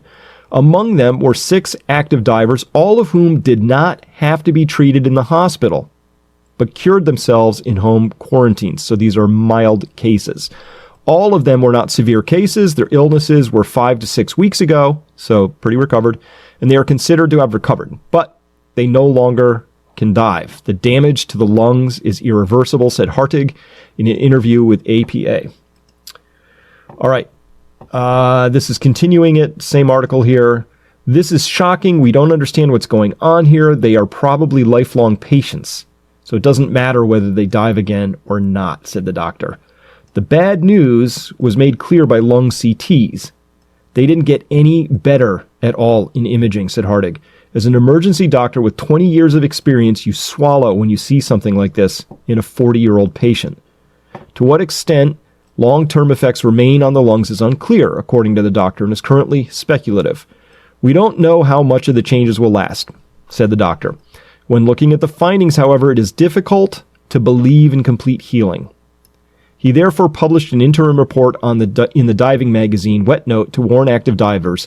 After a COVID infection, even if you have only mild symptoms, you should definitely have a dive doctor examine you thoroughly, even if you still have an upright medical examination. So yeah, they're talking about divers, not Olympic platform divers. I mean, people go under the water with scuba tanks. Having appropriately measured lung function, very important in that case, but other cases as well. And this whole idea that there is permanent lung damage now, we've raised this, we've re-raised it, here it is again. And maybe this isn't for everybody, but certainly for people who are in the so-called mild cases, this is a serious condition. This is why I say, I don't want to get this disease. We're hearing more about permanent or at least long-lasting kidney damage and heart damage as well, possibly testes damage. So this is a real honey badger of a virus. It's really deadly when it gets in there. It's got very sharp claws and can do a lot of damage to people. And so I do worry about this 28-year-old female, no existing health conditions, healthy, in shape, good BMI, all of that, and noticing spots on her lungs. And this is a month into the whole thing. And let's hope she doesn't have what this doctor is seeing in these divers. All right. As a quick aside, a bunch of you sent me this as well. So here's a thing that came out on CNBC today. More deaths, no benefit from malaria drug in VA. Veterans Administration, virus study. A malaria drug widely touted by President Donald Trump for treating the new coronavirus showed no benefit in a large analysis of its use in the U.S. So these are the kinds of studies that we want to see. But again, here's something odd. This is the fourth time I found a study like this that said no benefit. And when I go into the PDF and I pull up this search bar right here and I type in the word zinc, I get 0 out of 0 results. 27 pages long. And we know that one of the key things about hydroxychloroquine and chloroquine itself is its zinc ionophore mechanism of action, and that getting zinc inside the cell is an important mechanism of action, and that some of the studies that have reported great benefits have all included zinc as well as azithromycin. Here, all they did was note hydroxychloroquine, and also they compared this against hydroxychloroquine plus or minus azithromycin. No zinc. And you should at least have a discussion in there. Zinc should show up many times in this manuscript, even to say, here's why we didn't use it. Here's why we didn't measure the blood levels of this in the patient so we could correlate potentially their recovery or lack thereof or symptomology against their zinc levels that actually they had in their blood. Why is this important? Because, look, we know zinc plays a role in this.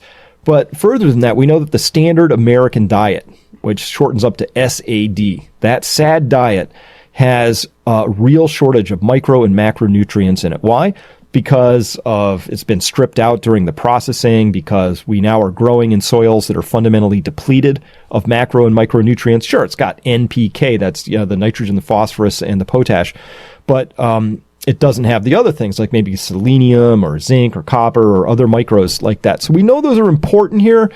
And it would be great if at least we could get a study that would run with zinc and tell us what they find, or at least measure the blood levels, or at least tell us why they didn't. So again, it doesn't make sense to me what's happening here. So I'm not a fan of these particular studies right now. All right. I think it's really best just not to get this virus at all. This is also in that same subreddit of COVID-19 positive. Dad successfully extubated after 24 days on the ventilator. So, hello, I just wanted to give an update that my father was successfully extubated yesterday after 24 days on the ventilator. He's recovering strength now in ICU and breathing on his own with oxygen delivery. His kidneys are still not functioning properly, so he's continuing to receive dialysis. But we're just so happy and thankful he's breathing and on his way to recovery. To everyone out there who's fighting this or has a family member fighting, there is hope no matter how long they are on the vent. We lost hope at times, but there were good days and bad days full of hiccups. But the longer they are intubated, the stronger and more their lungs can recover, and they have a better chance to fight. Do not lose hope, and God bless. So this is a really, really bad virus to get. And of course, the older you are, the worse it is. And if you have underlying comorbidities, those really are additive to the damage that can happen, including all the way up to including death. So the idea is it's just best not to get this. And a place that it's really hard to avoid getting this is in nursing homes. And of course, these have they're just tragic figures coming out. From the small, saying 6 patients dead at a single nursing home, to finding out that nursing homes are ground zero. The Life Care Center in Kirkland, right? It swept through there and just created a nightmare. And we see that COVID-19 has become a nightmare for nursing homes, other senior living facilities, as well as their staffs, their residents, the families involved. Lot of challenges for the nursing homes and their operational model in the UK. Figures showed hundreds of COVID-19 deaths in the UK nursing homes. And so many of these aren't part of the official tally. So remember, the number of deaths might be over-recorded, it might be under-recorded. I think it goes both ways. I don't know which is the larger of the two, but here's a case where they are underreported. Hundreds more people with COVID-19 have died in Britain than have been recorded in the government's daily tally. Official figures showed Tuesday, including a tide of deaths in nursing homes that staff say are being overlooked. So one of the things that we know is that when COVID comes into one of these nursing homes, it just tends to rampage through. And so that's a really bad situation, obviously, and particularly for the patient populations that are in there, and many of them are have mobility issues or other comorbidities that would just predispose them to maybe catching this. And so that's bad. So the biggest decision a lot of people are facing right now is this one. Do I bring mom or dad home? Do I do that? And good article here I found that was talking about this. Your loved one is in a nursing home with COVID-19 cases. What should you do? This is from Tampa, Florida. After the state revealed more than 300 nursing homes and assisted living facilities in Florida have at least one case of COVID inside, anxious family members are eager to take action. It's just a battle back and forth what to do, said Barbara Nemeas. She recently found out the Pinellas County assisted living facility her mom has been staying in for the past few months has more than 55 positive COVID-19 cases. So that's a really, really difficult thing to talk about. So, and a decision to make. What do you do? So to discuss this a little bit further, we're going to turn now to a quick interview I did with Lo Hornbuckle. Let's bring that up now. All right, everyone. So you've just heard me talk about what's going on in nursing homes and institutional care. And at this point of the conversation, we come down to, so what should I do? What do I do with my mom, my dad? And I want to be very actionable about this information, because information without action can just be distressing, and particularly when it comes to this. So I brought on board a friend of mine, Lo Hornbuckle. He is the proprietor of Sage Oak Assisted Living, and he can talk to us about what it means to be in assisted living. In fact, there are options besides just maybe the big sort of institutional assisted and nursing home sort of experience. So Lo, welcome. Good to talk to you again. Yeah, thank you for having me on the show, and thank you for all the great work you and Adam are doing, keeping everybody safe and informed. Well, thanks. Yeah. So listen, before I met you, to me, there was just sort of like you live at home and then you go to the nursing home, and there was not a lot of gray area between those two moments, but actually turns out there is. So why don't you talk to us about what your business is before we talk about what's wrong with the institutional care and how what you're offering could actually be a very key point of difference here when it comes to something like COVID. Sure. And I think that in general, it's very difficult for a lot of people. They think the same way you do. They think you're either at home or in a nursing home, but there's so many things in between. So just take like a brief walk through what's the offerings are in the industry.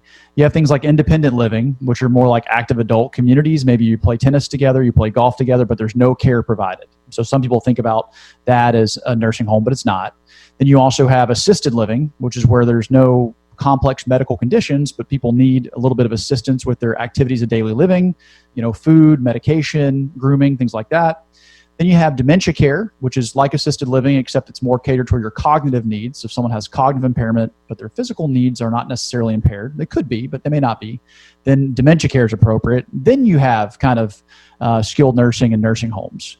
And what our company focuses on is really small boutique settings, because if you think about it, most people can't necessarily afford to stay at home and have 24-hour care, but they also don't want to go to a big institution. And so it offers kind of a middle ground to where you're still doing shared care with other people, but in a much smaller setting. So maybe 8 people, 10 people, 15 people, not 200 or 300 other residents. And so as you might imagine, in a pandemic in which their recommendations are to not have large groups of people, smaller settings really do offer a huge advantage in helping reduce transmission. And we can talk about that in a little bit as actionable steps. Yeah, so, I was talking with Adam, who was talking with you, and he gave me some key information. And one of them was this idea of person-to-person contact and just how if you're at a bigger institution, sometimes that's sort of baked in the cake in terms of their support staff and how they function, the processes to have the facility run. So why is it that a larger institution may be more at risk in this particular case? Yeah, great question, and something we spent a lot of time thinking about. We think our model has a lot of value, irrespective of a pandemic, but obviously in a pandemic, the size really does come into play. And the reason why that is imagine this. I think we can all agree that if you run an assisted living facility or a nursing home, the last thing you want is COVID to come to the front door. Would you agree? That seems like a pretty reasonable thing. Because once it gets inside, it's so easy to spread. Your population is very vulnerable. The case fatality rates for people that are older and have comorbidities is quite high, probably 15, 20% in a lot of cases. So if you don't want it to come to the front door, the best thing you can do is have the fewest number of people cross your front door threshold, as simple as that sounds. So if you have an 8-bed facility with a staff of 6, it's going to have only 6 opportunities for community spread to come to the front door versus a 200-bed facility with, say, 300 employees. And so one of the number one things is just simple math. The less people from the outside coming in, the less opportunity you have of COVID coming to the front door. So very simple mathematical concept of just reducing the number of chances, because once it gets inside, we all know that spread is very possible. It's a very contagious thing. So like you always say, we don't want Stoffels coming to the front door. No honey badger through the front door is the number one focus. That's right, because once it's in, and by the way, the data is just coming out that this is, even if you recover from it, it still could be not quite recovered in a lifelong sort of impairment after that. And so I'm sure a lot of people listening to this are facing a really heart-wrenching decision, which is, mom and dad either are about to go to a facility or they're in one now, and I'm not comfortable with them there. And so the decision do I bring them home? What do I do with them? This is weighing on a lot of people's minds right now, I'm sure. So if you were personally facing this decision, how would you go about thinking this through? Yeah, great question. So the first thing you got to do is consider your individual situation. And the way you would do that is a couple of questions you ask yourself are you equipped personally to take care of mom or dad at home, right? Maybe your house is a 3-story townhouse and mom has mobility issues. Well, that probably wouldn't work. Maybe it's not affordable to have 24-hour care. Typically, most places in the country, 24-hour at-home care is going to run $12,000, $15,000 a month. That's obviously a lot of money for most American families. Whereas shared care might be $4,000 or $5,000 typically for a private bedroom. So the questions you really want to ask yourself, I think, are quite a few. Number one is, how big is the environment? So just like we talked about, how many employees do they have? How many residents do they have? So that's probably one of the most important questions you can ask. Another question that you can ask is, are they going to be able to have a private bedroom or a shared bedroom? Obviously it's very difficult to socially distance when there's someone next to you that might be 3 or 4 feet away and there's just a thin little curtain between you and them. So having a private bedroom is a strong consideration.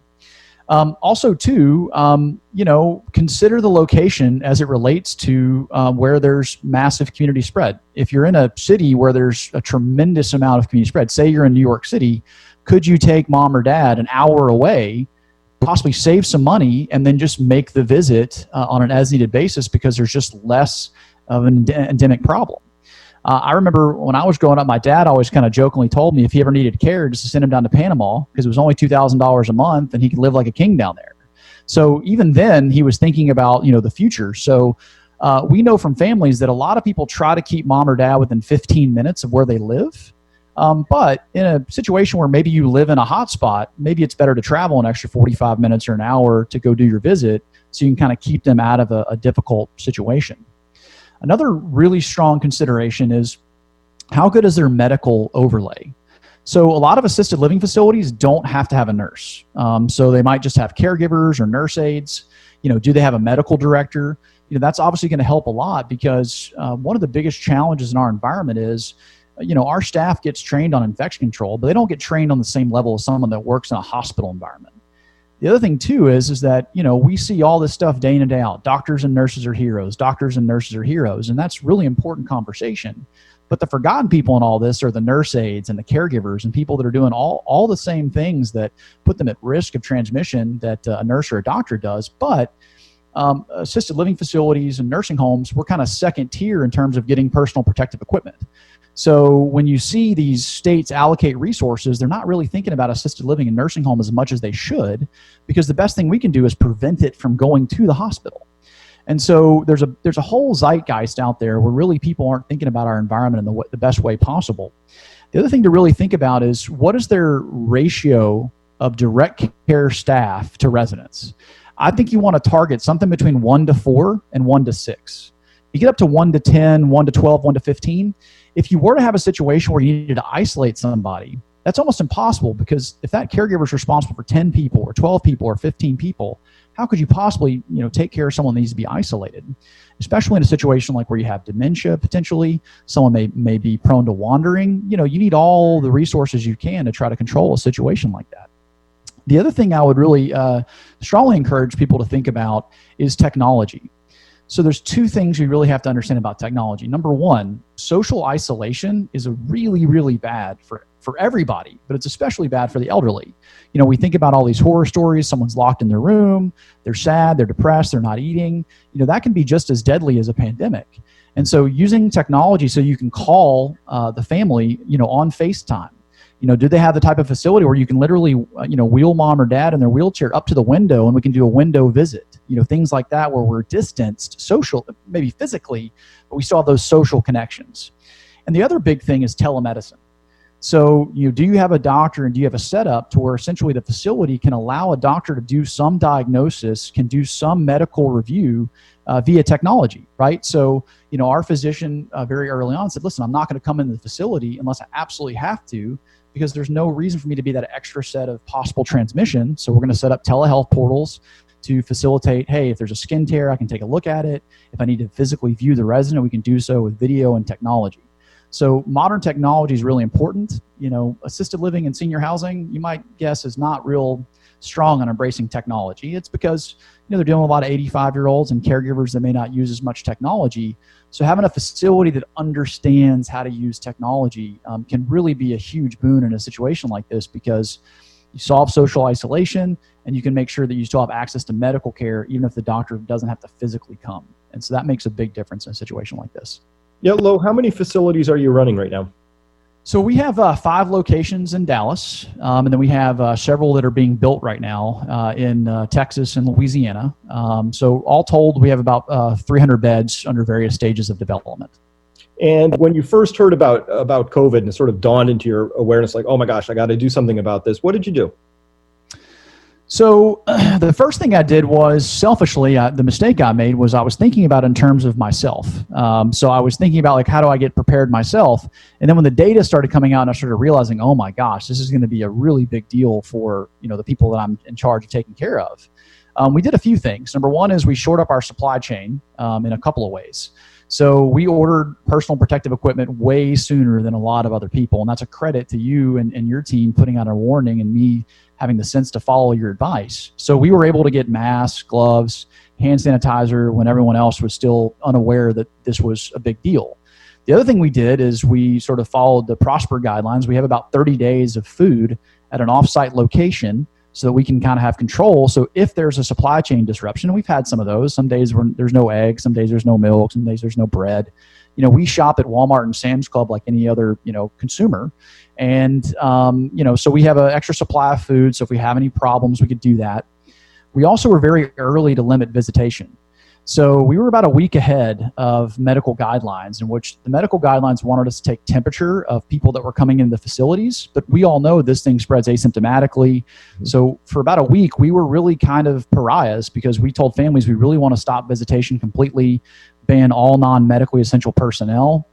And if you might imagine, if you're a home health or a hospice provider and you get your compensation by service visits, we were not too popular for that.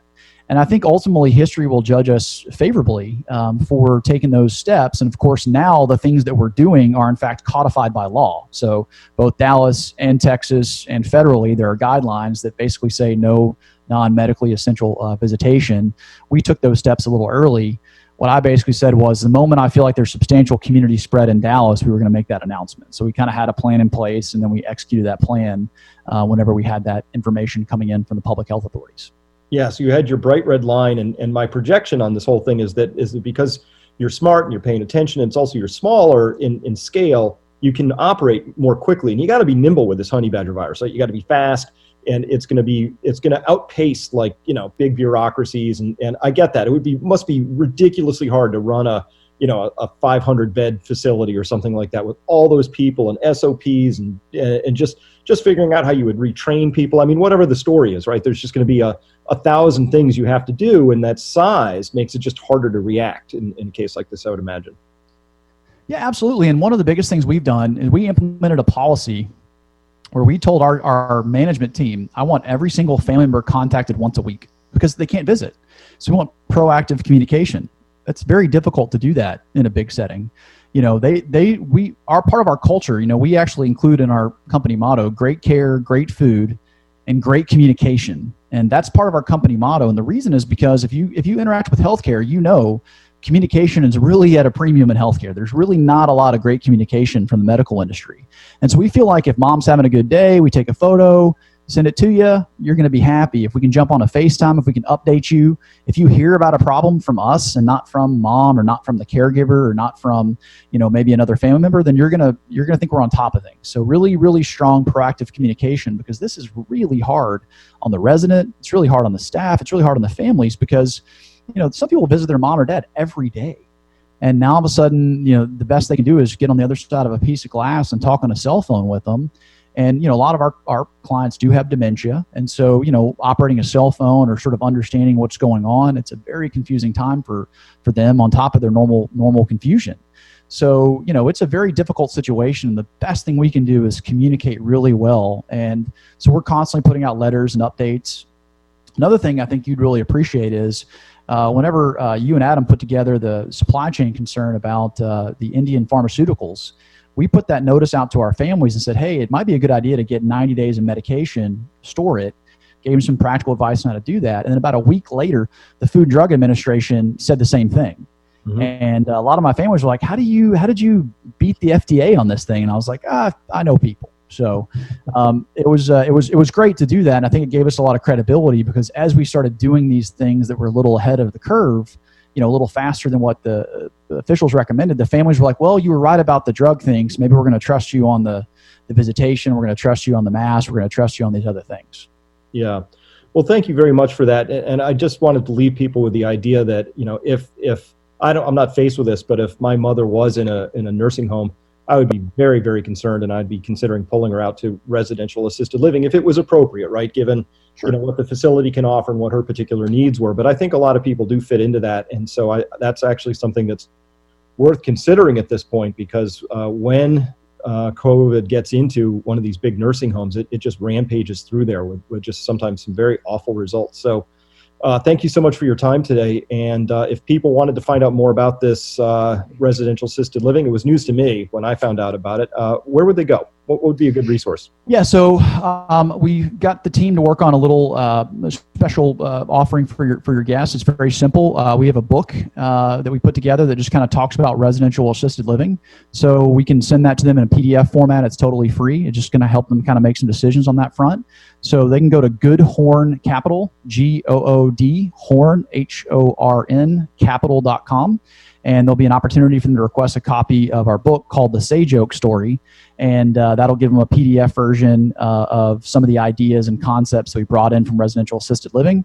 They can get a hold of me there. And listen, if they're, you know, obviously there's people in Dallas we can service, but if there's somebody in Kentucky that just has a question, they can email me, call me, and we'll help them sort it out because, you know, we're connected to the mission, and the mission is to improve care for people all over the country. Excellent. Well, thank you so much. Hey, thank you. All right, some really good information there. I hope you found that useful. It was a big eye opener for me to find out about assisted living and to think about it and talk about what it can and can't do and all of that other stuff. But it is another good option, I think, potentially for mom and dad if that applies to you. So here's that website that Lo just mentioned, Good Horn Capital, and goodhorncapital.com will bring you up to this, and you can get a free copy of all the decisions around that. And he said, feel free to post his email. So there it is, Lo at thesageoak.com. All right, thanks, Lo, for that. Oil again. Remember yesterday? If you tuned in yesterday, you saw this like ridiculous situation where oil went to minus $40+ a barrel. That was yesterday. And that was a futures contract, and that was the May futures contract. So all attention now is turned to the June futures contract, which was trading at about $20, $21 when I woke up this morning. Craig at TF Metals Report wrote here, yesterday was all about the May 20th NYMEX crude contract. With the liquidations of the June 20 crude today, you must begin to consider the impact of this contract very possibly heading towards zero as well. This is becoming a very serious and dangerous situation for all global markets. Look at this. Oh my God. What do we do with something like that? You make a joke out of it, I guess. I don't know. If you're familiar with this little meme here from The Simpsons, you'll laugh. If you're not, go look it up. It's good stuff.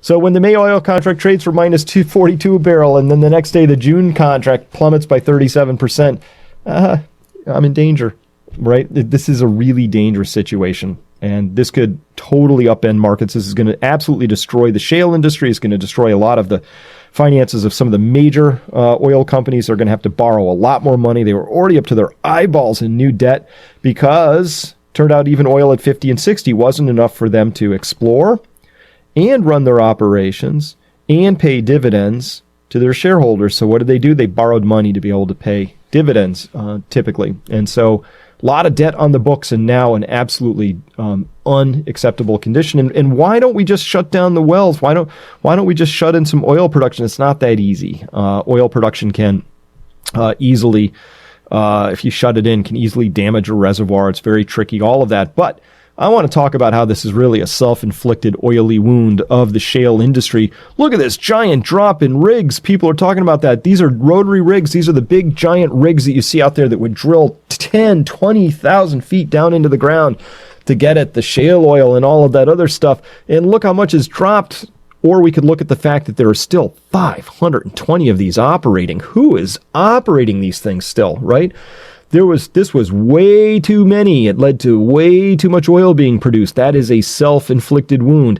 And you could say, look at that huge drop. And I would say that's still too many. You know what that number ought to be right now? 0.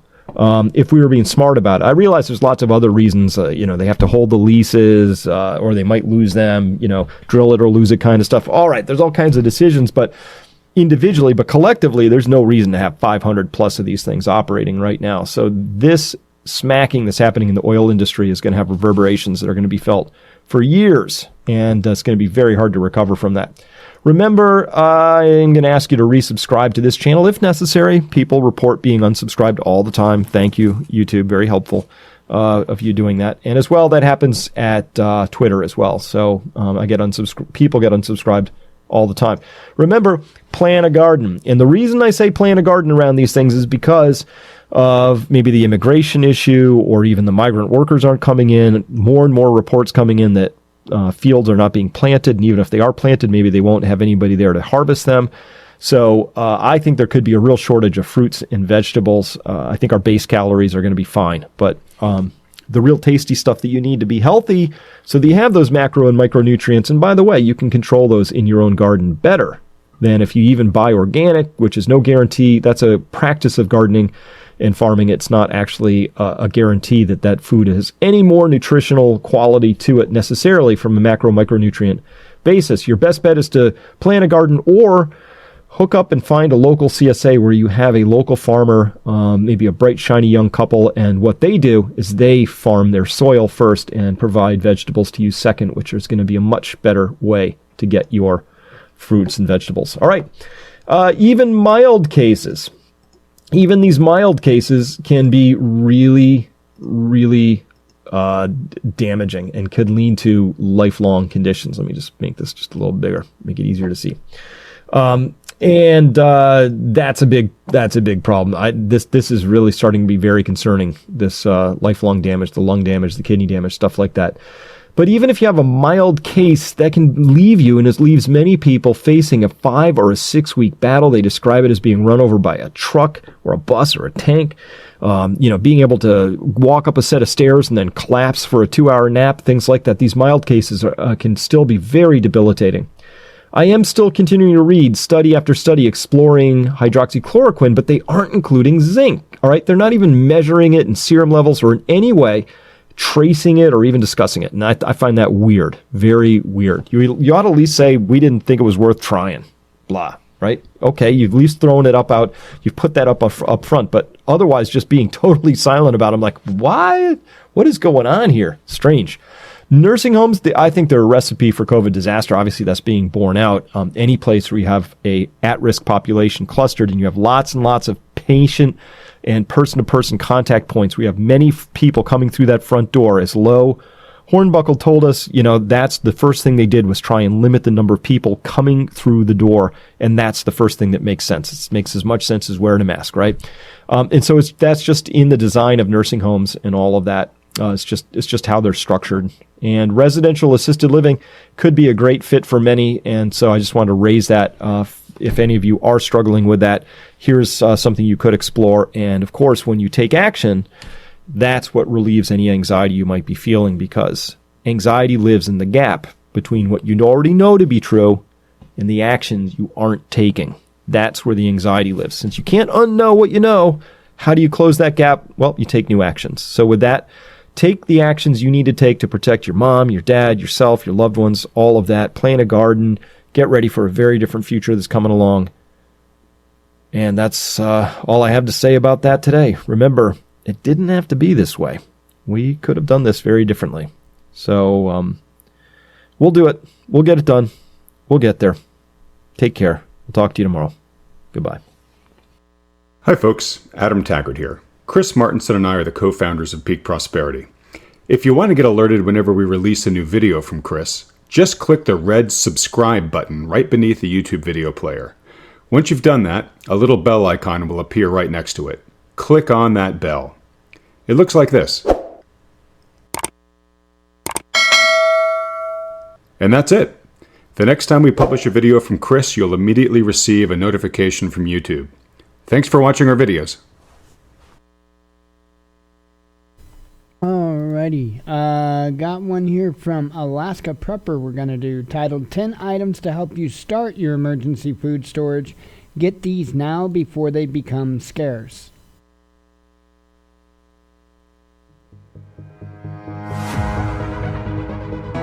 Hello YouTubers, Alaska Prepper here. I came across this article and one other article that I'm going to go over really quick and thought to myself, is this really a time for people that are not prepping to want to start prepping and to be able to actually start prepping with a lot of the shortages that we're seeing on the shelves? Although I personally in my area, for the last couple of times that I've gone out, have seen that we are pretty well stocked, at least in this area. Let me know how your area is doing, by the way, in the comments. And I came to the conclusion that, of course, there's no better time for people to start prepping that haven't started prepping, because there's always something you can do and something you can get. And you all know that I like to concentrate on the food prepping aspect of prepping. Why? Because everyone eats. And it's something that everyone can relate to, even if it's someone that hasn't come across a prepping channel before, which is kind of hard nowadays. So before I start, I also wanted to show you guys the progress of my arrow garden that I showed you guys a while back. And then we'll go ahead and get into this really quick article, just to give anyone out there that is new to prepping or that is considering to start prepping a little bit of guidance. So this, ladies and gentlemen, is how my arrow garden is looking. And as you can see here, I'll show you each plant that I have on here. Now, if you remember, I've never done this before, and this was just like a test run for me, so I can know how fast some things grow and, you know, how much space they need and all that. And it seems that they're all doing very well. So I'm going to show you real quick. Now, this here is my tomato plant, right? And it's doing really well. I already went ahead and trimmed the bottom leaves, right? I'm trying to follow the instructions. I went ahead and trimmed the bottom leaves, and it looks like it's doing really well. As you can see there's a couple of holes there that I just covered up with tape because I didn't have any of those hole covers that go to the specific brand. It was supposed to come with like 4 of them, and it did not. However, this seems to be working. And thank you too to the person that told me that I need to get those covered. If not, my water will turn into a green goo. And here's the lettuce, and look at that, ladies and gentlemen. And this lettuce tastes so good. I've already harvested a couple of leaves off of it just to see how it tastes, but it tastes delicious. Even my wife, I gave her some, she says, wow, this tastes like real lettuce, not like the water that we buy at the store, meaning the lettuce that we buy at the store that tastes like water, just water. This is really good. And I have an entire smaller arrow garden that I purchased with nothing but lettuce. But those are still in the sprouting stage. Back there, you can see that's some parsley, Italian parsley, and it's doing really nice. That right there is some basil. Those are some scallions, and I've had some of those with eggs as well. They're doing really good. Now I still have 2 plants here that I still have the dome on. This one here is mint, and it's growing very slowly, but it's starting to grow. Not sure if you guys can see it in there. This one right here was supposed to be dill. However, it was a dud. So what I did is instead of taking that pot out and putting another one in, I put in a couple of cilantro seeds in here. And it's starting to grow already, as you can see. And it's only been about 3 days since I put them in there, so they're doing really good.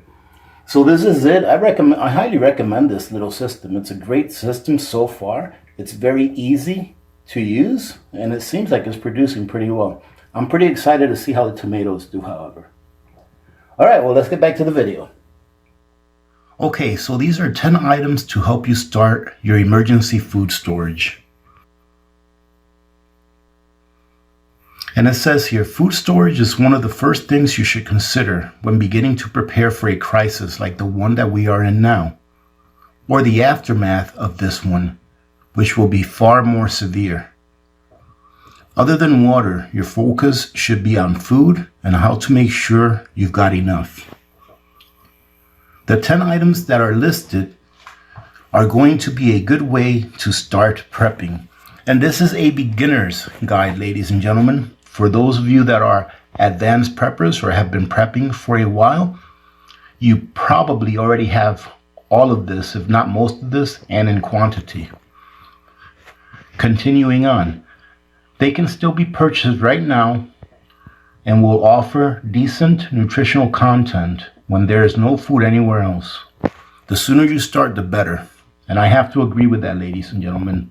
If you are not currently prepared, do what you can to start preparing. And remember that preparing and self-reliance are 2 different things. Preparing is a gateway toward self-reliance. It is something that will get you through the crisis so that you can attain a more self-reliant lifestyle.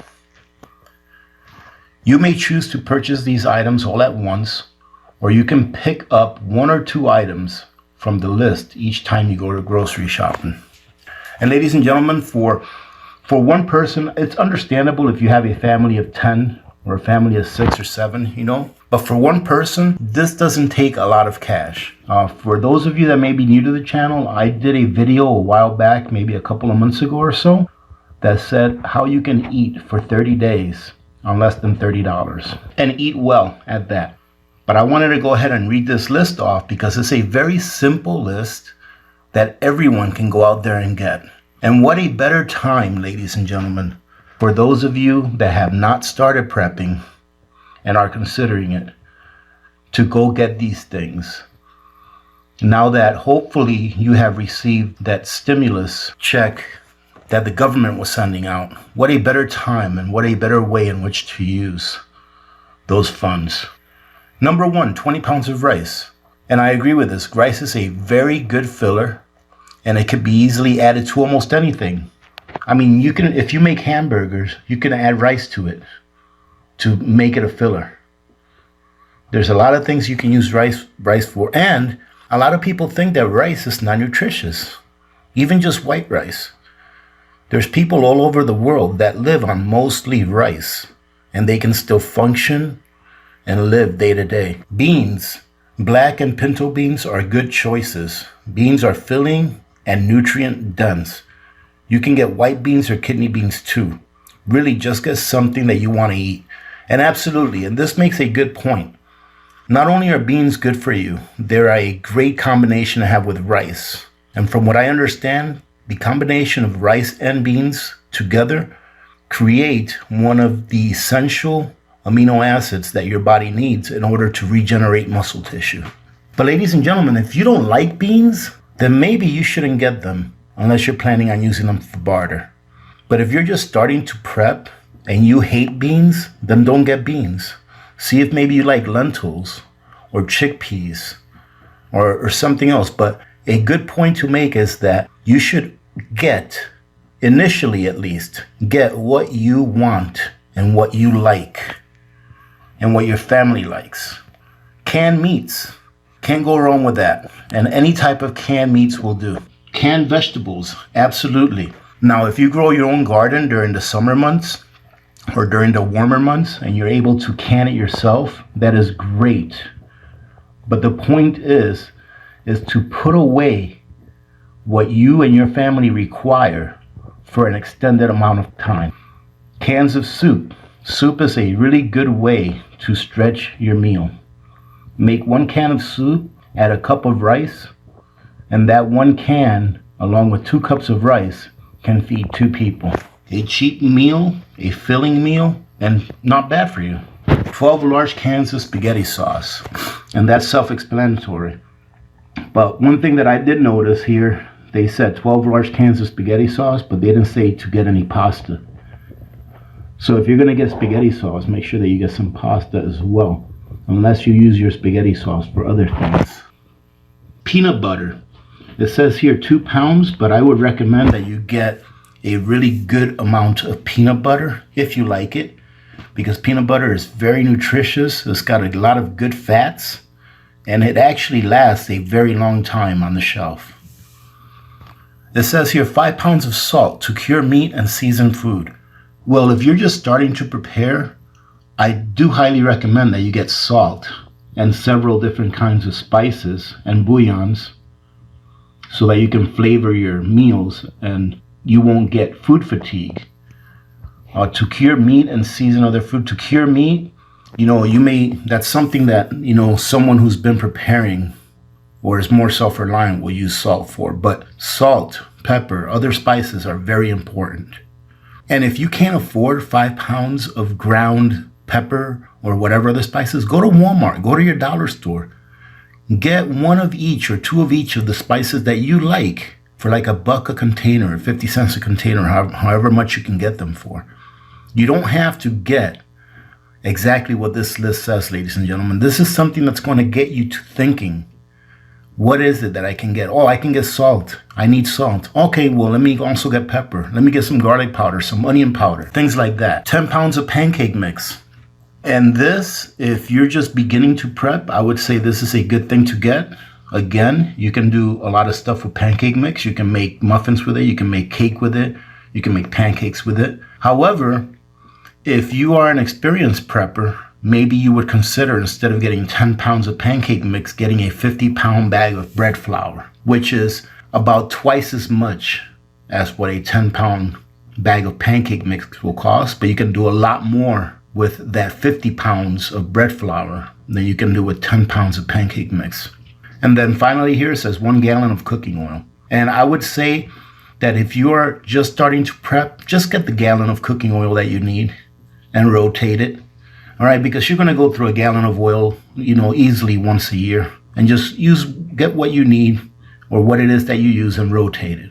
If you're looking to extend your pantry to maybe last you over a year, then look into getting a little bit of the more expensive oils like olive oils, which stay shelf stable, without going rancid for a longer time than your regular oils, and coconut oil as well, but they are more expensive. Now, there's one other list that I wanted to go through that I think covers a couple of different items. And this is something else I wanted to cover, ladies and gentlemen. It says here, prepping foods to buy for the upcoming economic depression. And I'm not sure if many of you have been hearing about this, about how our economy is doing, especially yesterday. I'm not sure if you guys follow the market or not, but oil actually sold at a negative, meaning that companies were paying, or producers were paying people to take their oil off their hands. So they were paying people negative. They were paying people $37.01 per barrel to take the oil. It's like if I grew a garden and grew a ton of tomatoes and I couldn't sell them. So I couldn't give it away. I couldn't even give away the tomatoes. So I would put up a sign in my driveway and said, I will pay you $1 for every pound of tomatoes you take from my garden. That's the same thing that happened yesterday, but with oil instead. So these are some foods that are recommended here to prep, and it doesn't really have to be for economic collapse, ladies and gentlemen. It could be for anything. That's just the title that they put on there. And here, peanut butter. I think we covered that. Rice, dry beans, wheat. I think I know now why I wanted to go ahead and cover this one. And it says here canned goods as well. These we covered in the other list, but I saw here wheat. Since I am directing this video more towards people that are just beginning to prep or that have not started prepping yet, I wanted to cover wheat. Now, wheat is what is used to make flour. I'm sure that many of you know that. Some people actually don't, ladies and gentlemen. So I've talked to some people and they don't know what a wheat berry is. But if you are going to buy wheat in its natural form, in the form of wheat berries, just remember to make sure that you have a way to grind it so that you can make your breads. If you don't, you're going to be able to still eat it, but you're not going to really be able to make breads with it. And that's what most people use wheat for, to make breads and or to make pastas if they know how to do that, which is not very hard at all. But just make sure that if you do buy wheat berries, make sure you get yourself a grinder. You can get a small hand-powered grinder, wheat grinder, pretty inexpensively. As a matter of fact, go to my Amazon storefront. I've got several there that I own, and they're all good. I've used them all. Before I forget, thank you very much, ladies and gentlemen, for all of the comments that you left on yesterday's video, the one where I was talking about the seeds. I don't even think I need to buy a seed preserving book or anything like that if I ever need or have a question on seed preserving or anything like that, because I went through all the comments and you guys had so many great recommendations, and I learned so much just from reading the comments. So thank you very much for sharing your knowledge with the community. That's what it's all about. So let me go ahead and take off now, ladies and gentlemen. Having said that, hey, listen, thank you very much for joining in. I truly do appreciate you guys coming over here and taking a look at my videos whenever I put one out. All right, I hope that you're all safe. I hope that you are all healthy. And I hope that your families are all healthy as well. Having said that, remember to be good to each other. When good people do good things happen. Remember to reach one, teach one, and repeat. If we all did this, the world would be a better place, and you know that it will be a better place. Many blessings to all of you and your families. This is Alaska Prep. I'm out. Alrighty. Oh, man. Telling you, lots of stuff, man. I have a feeling that this situation is going to drag on for some time. I really do. I think it is. I don't think there's any way around it, to be honest. I just don't think there's a way around it. The only thing that I think would make a major, huge difference in the way that the governments are treating this is if we did come through with some absolutely mind-blowing breakthrough treatment that would really knock it out of the park for pretty much everybody that suffered from severe symptoms. But so far, I don't know. I don't know how the hydrochloroquine. I don't know how that's working out. You really, I mean, you hear it, the name, but you don't hear a whole lot about it now. So I don't know if it's not the shiny, pretty rose that they played it off as or what. But oh well. Anyway, it's time for me to get out of here. God willing, we will be back tomorrow. Hope to see you then. As always, God bless you. We love you, and be one with your spirit.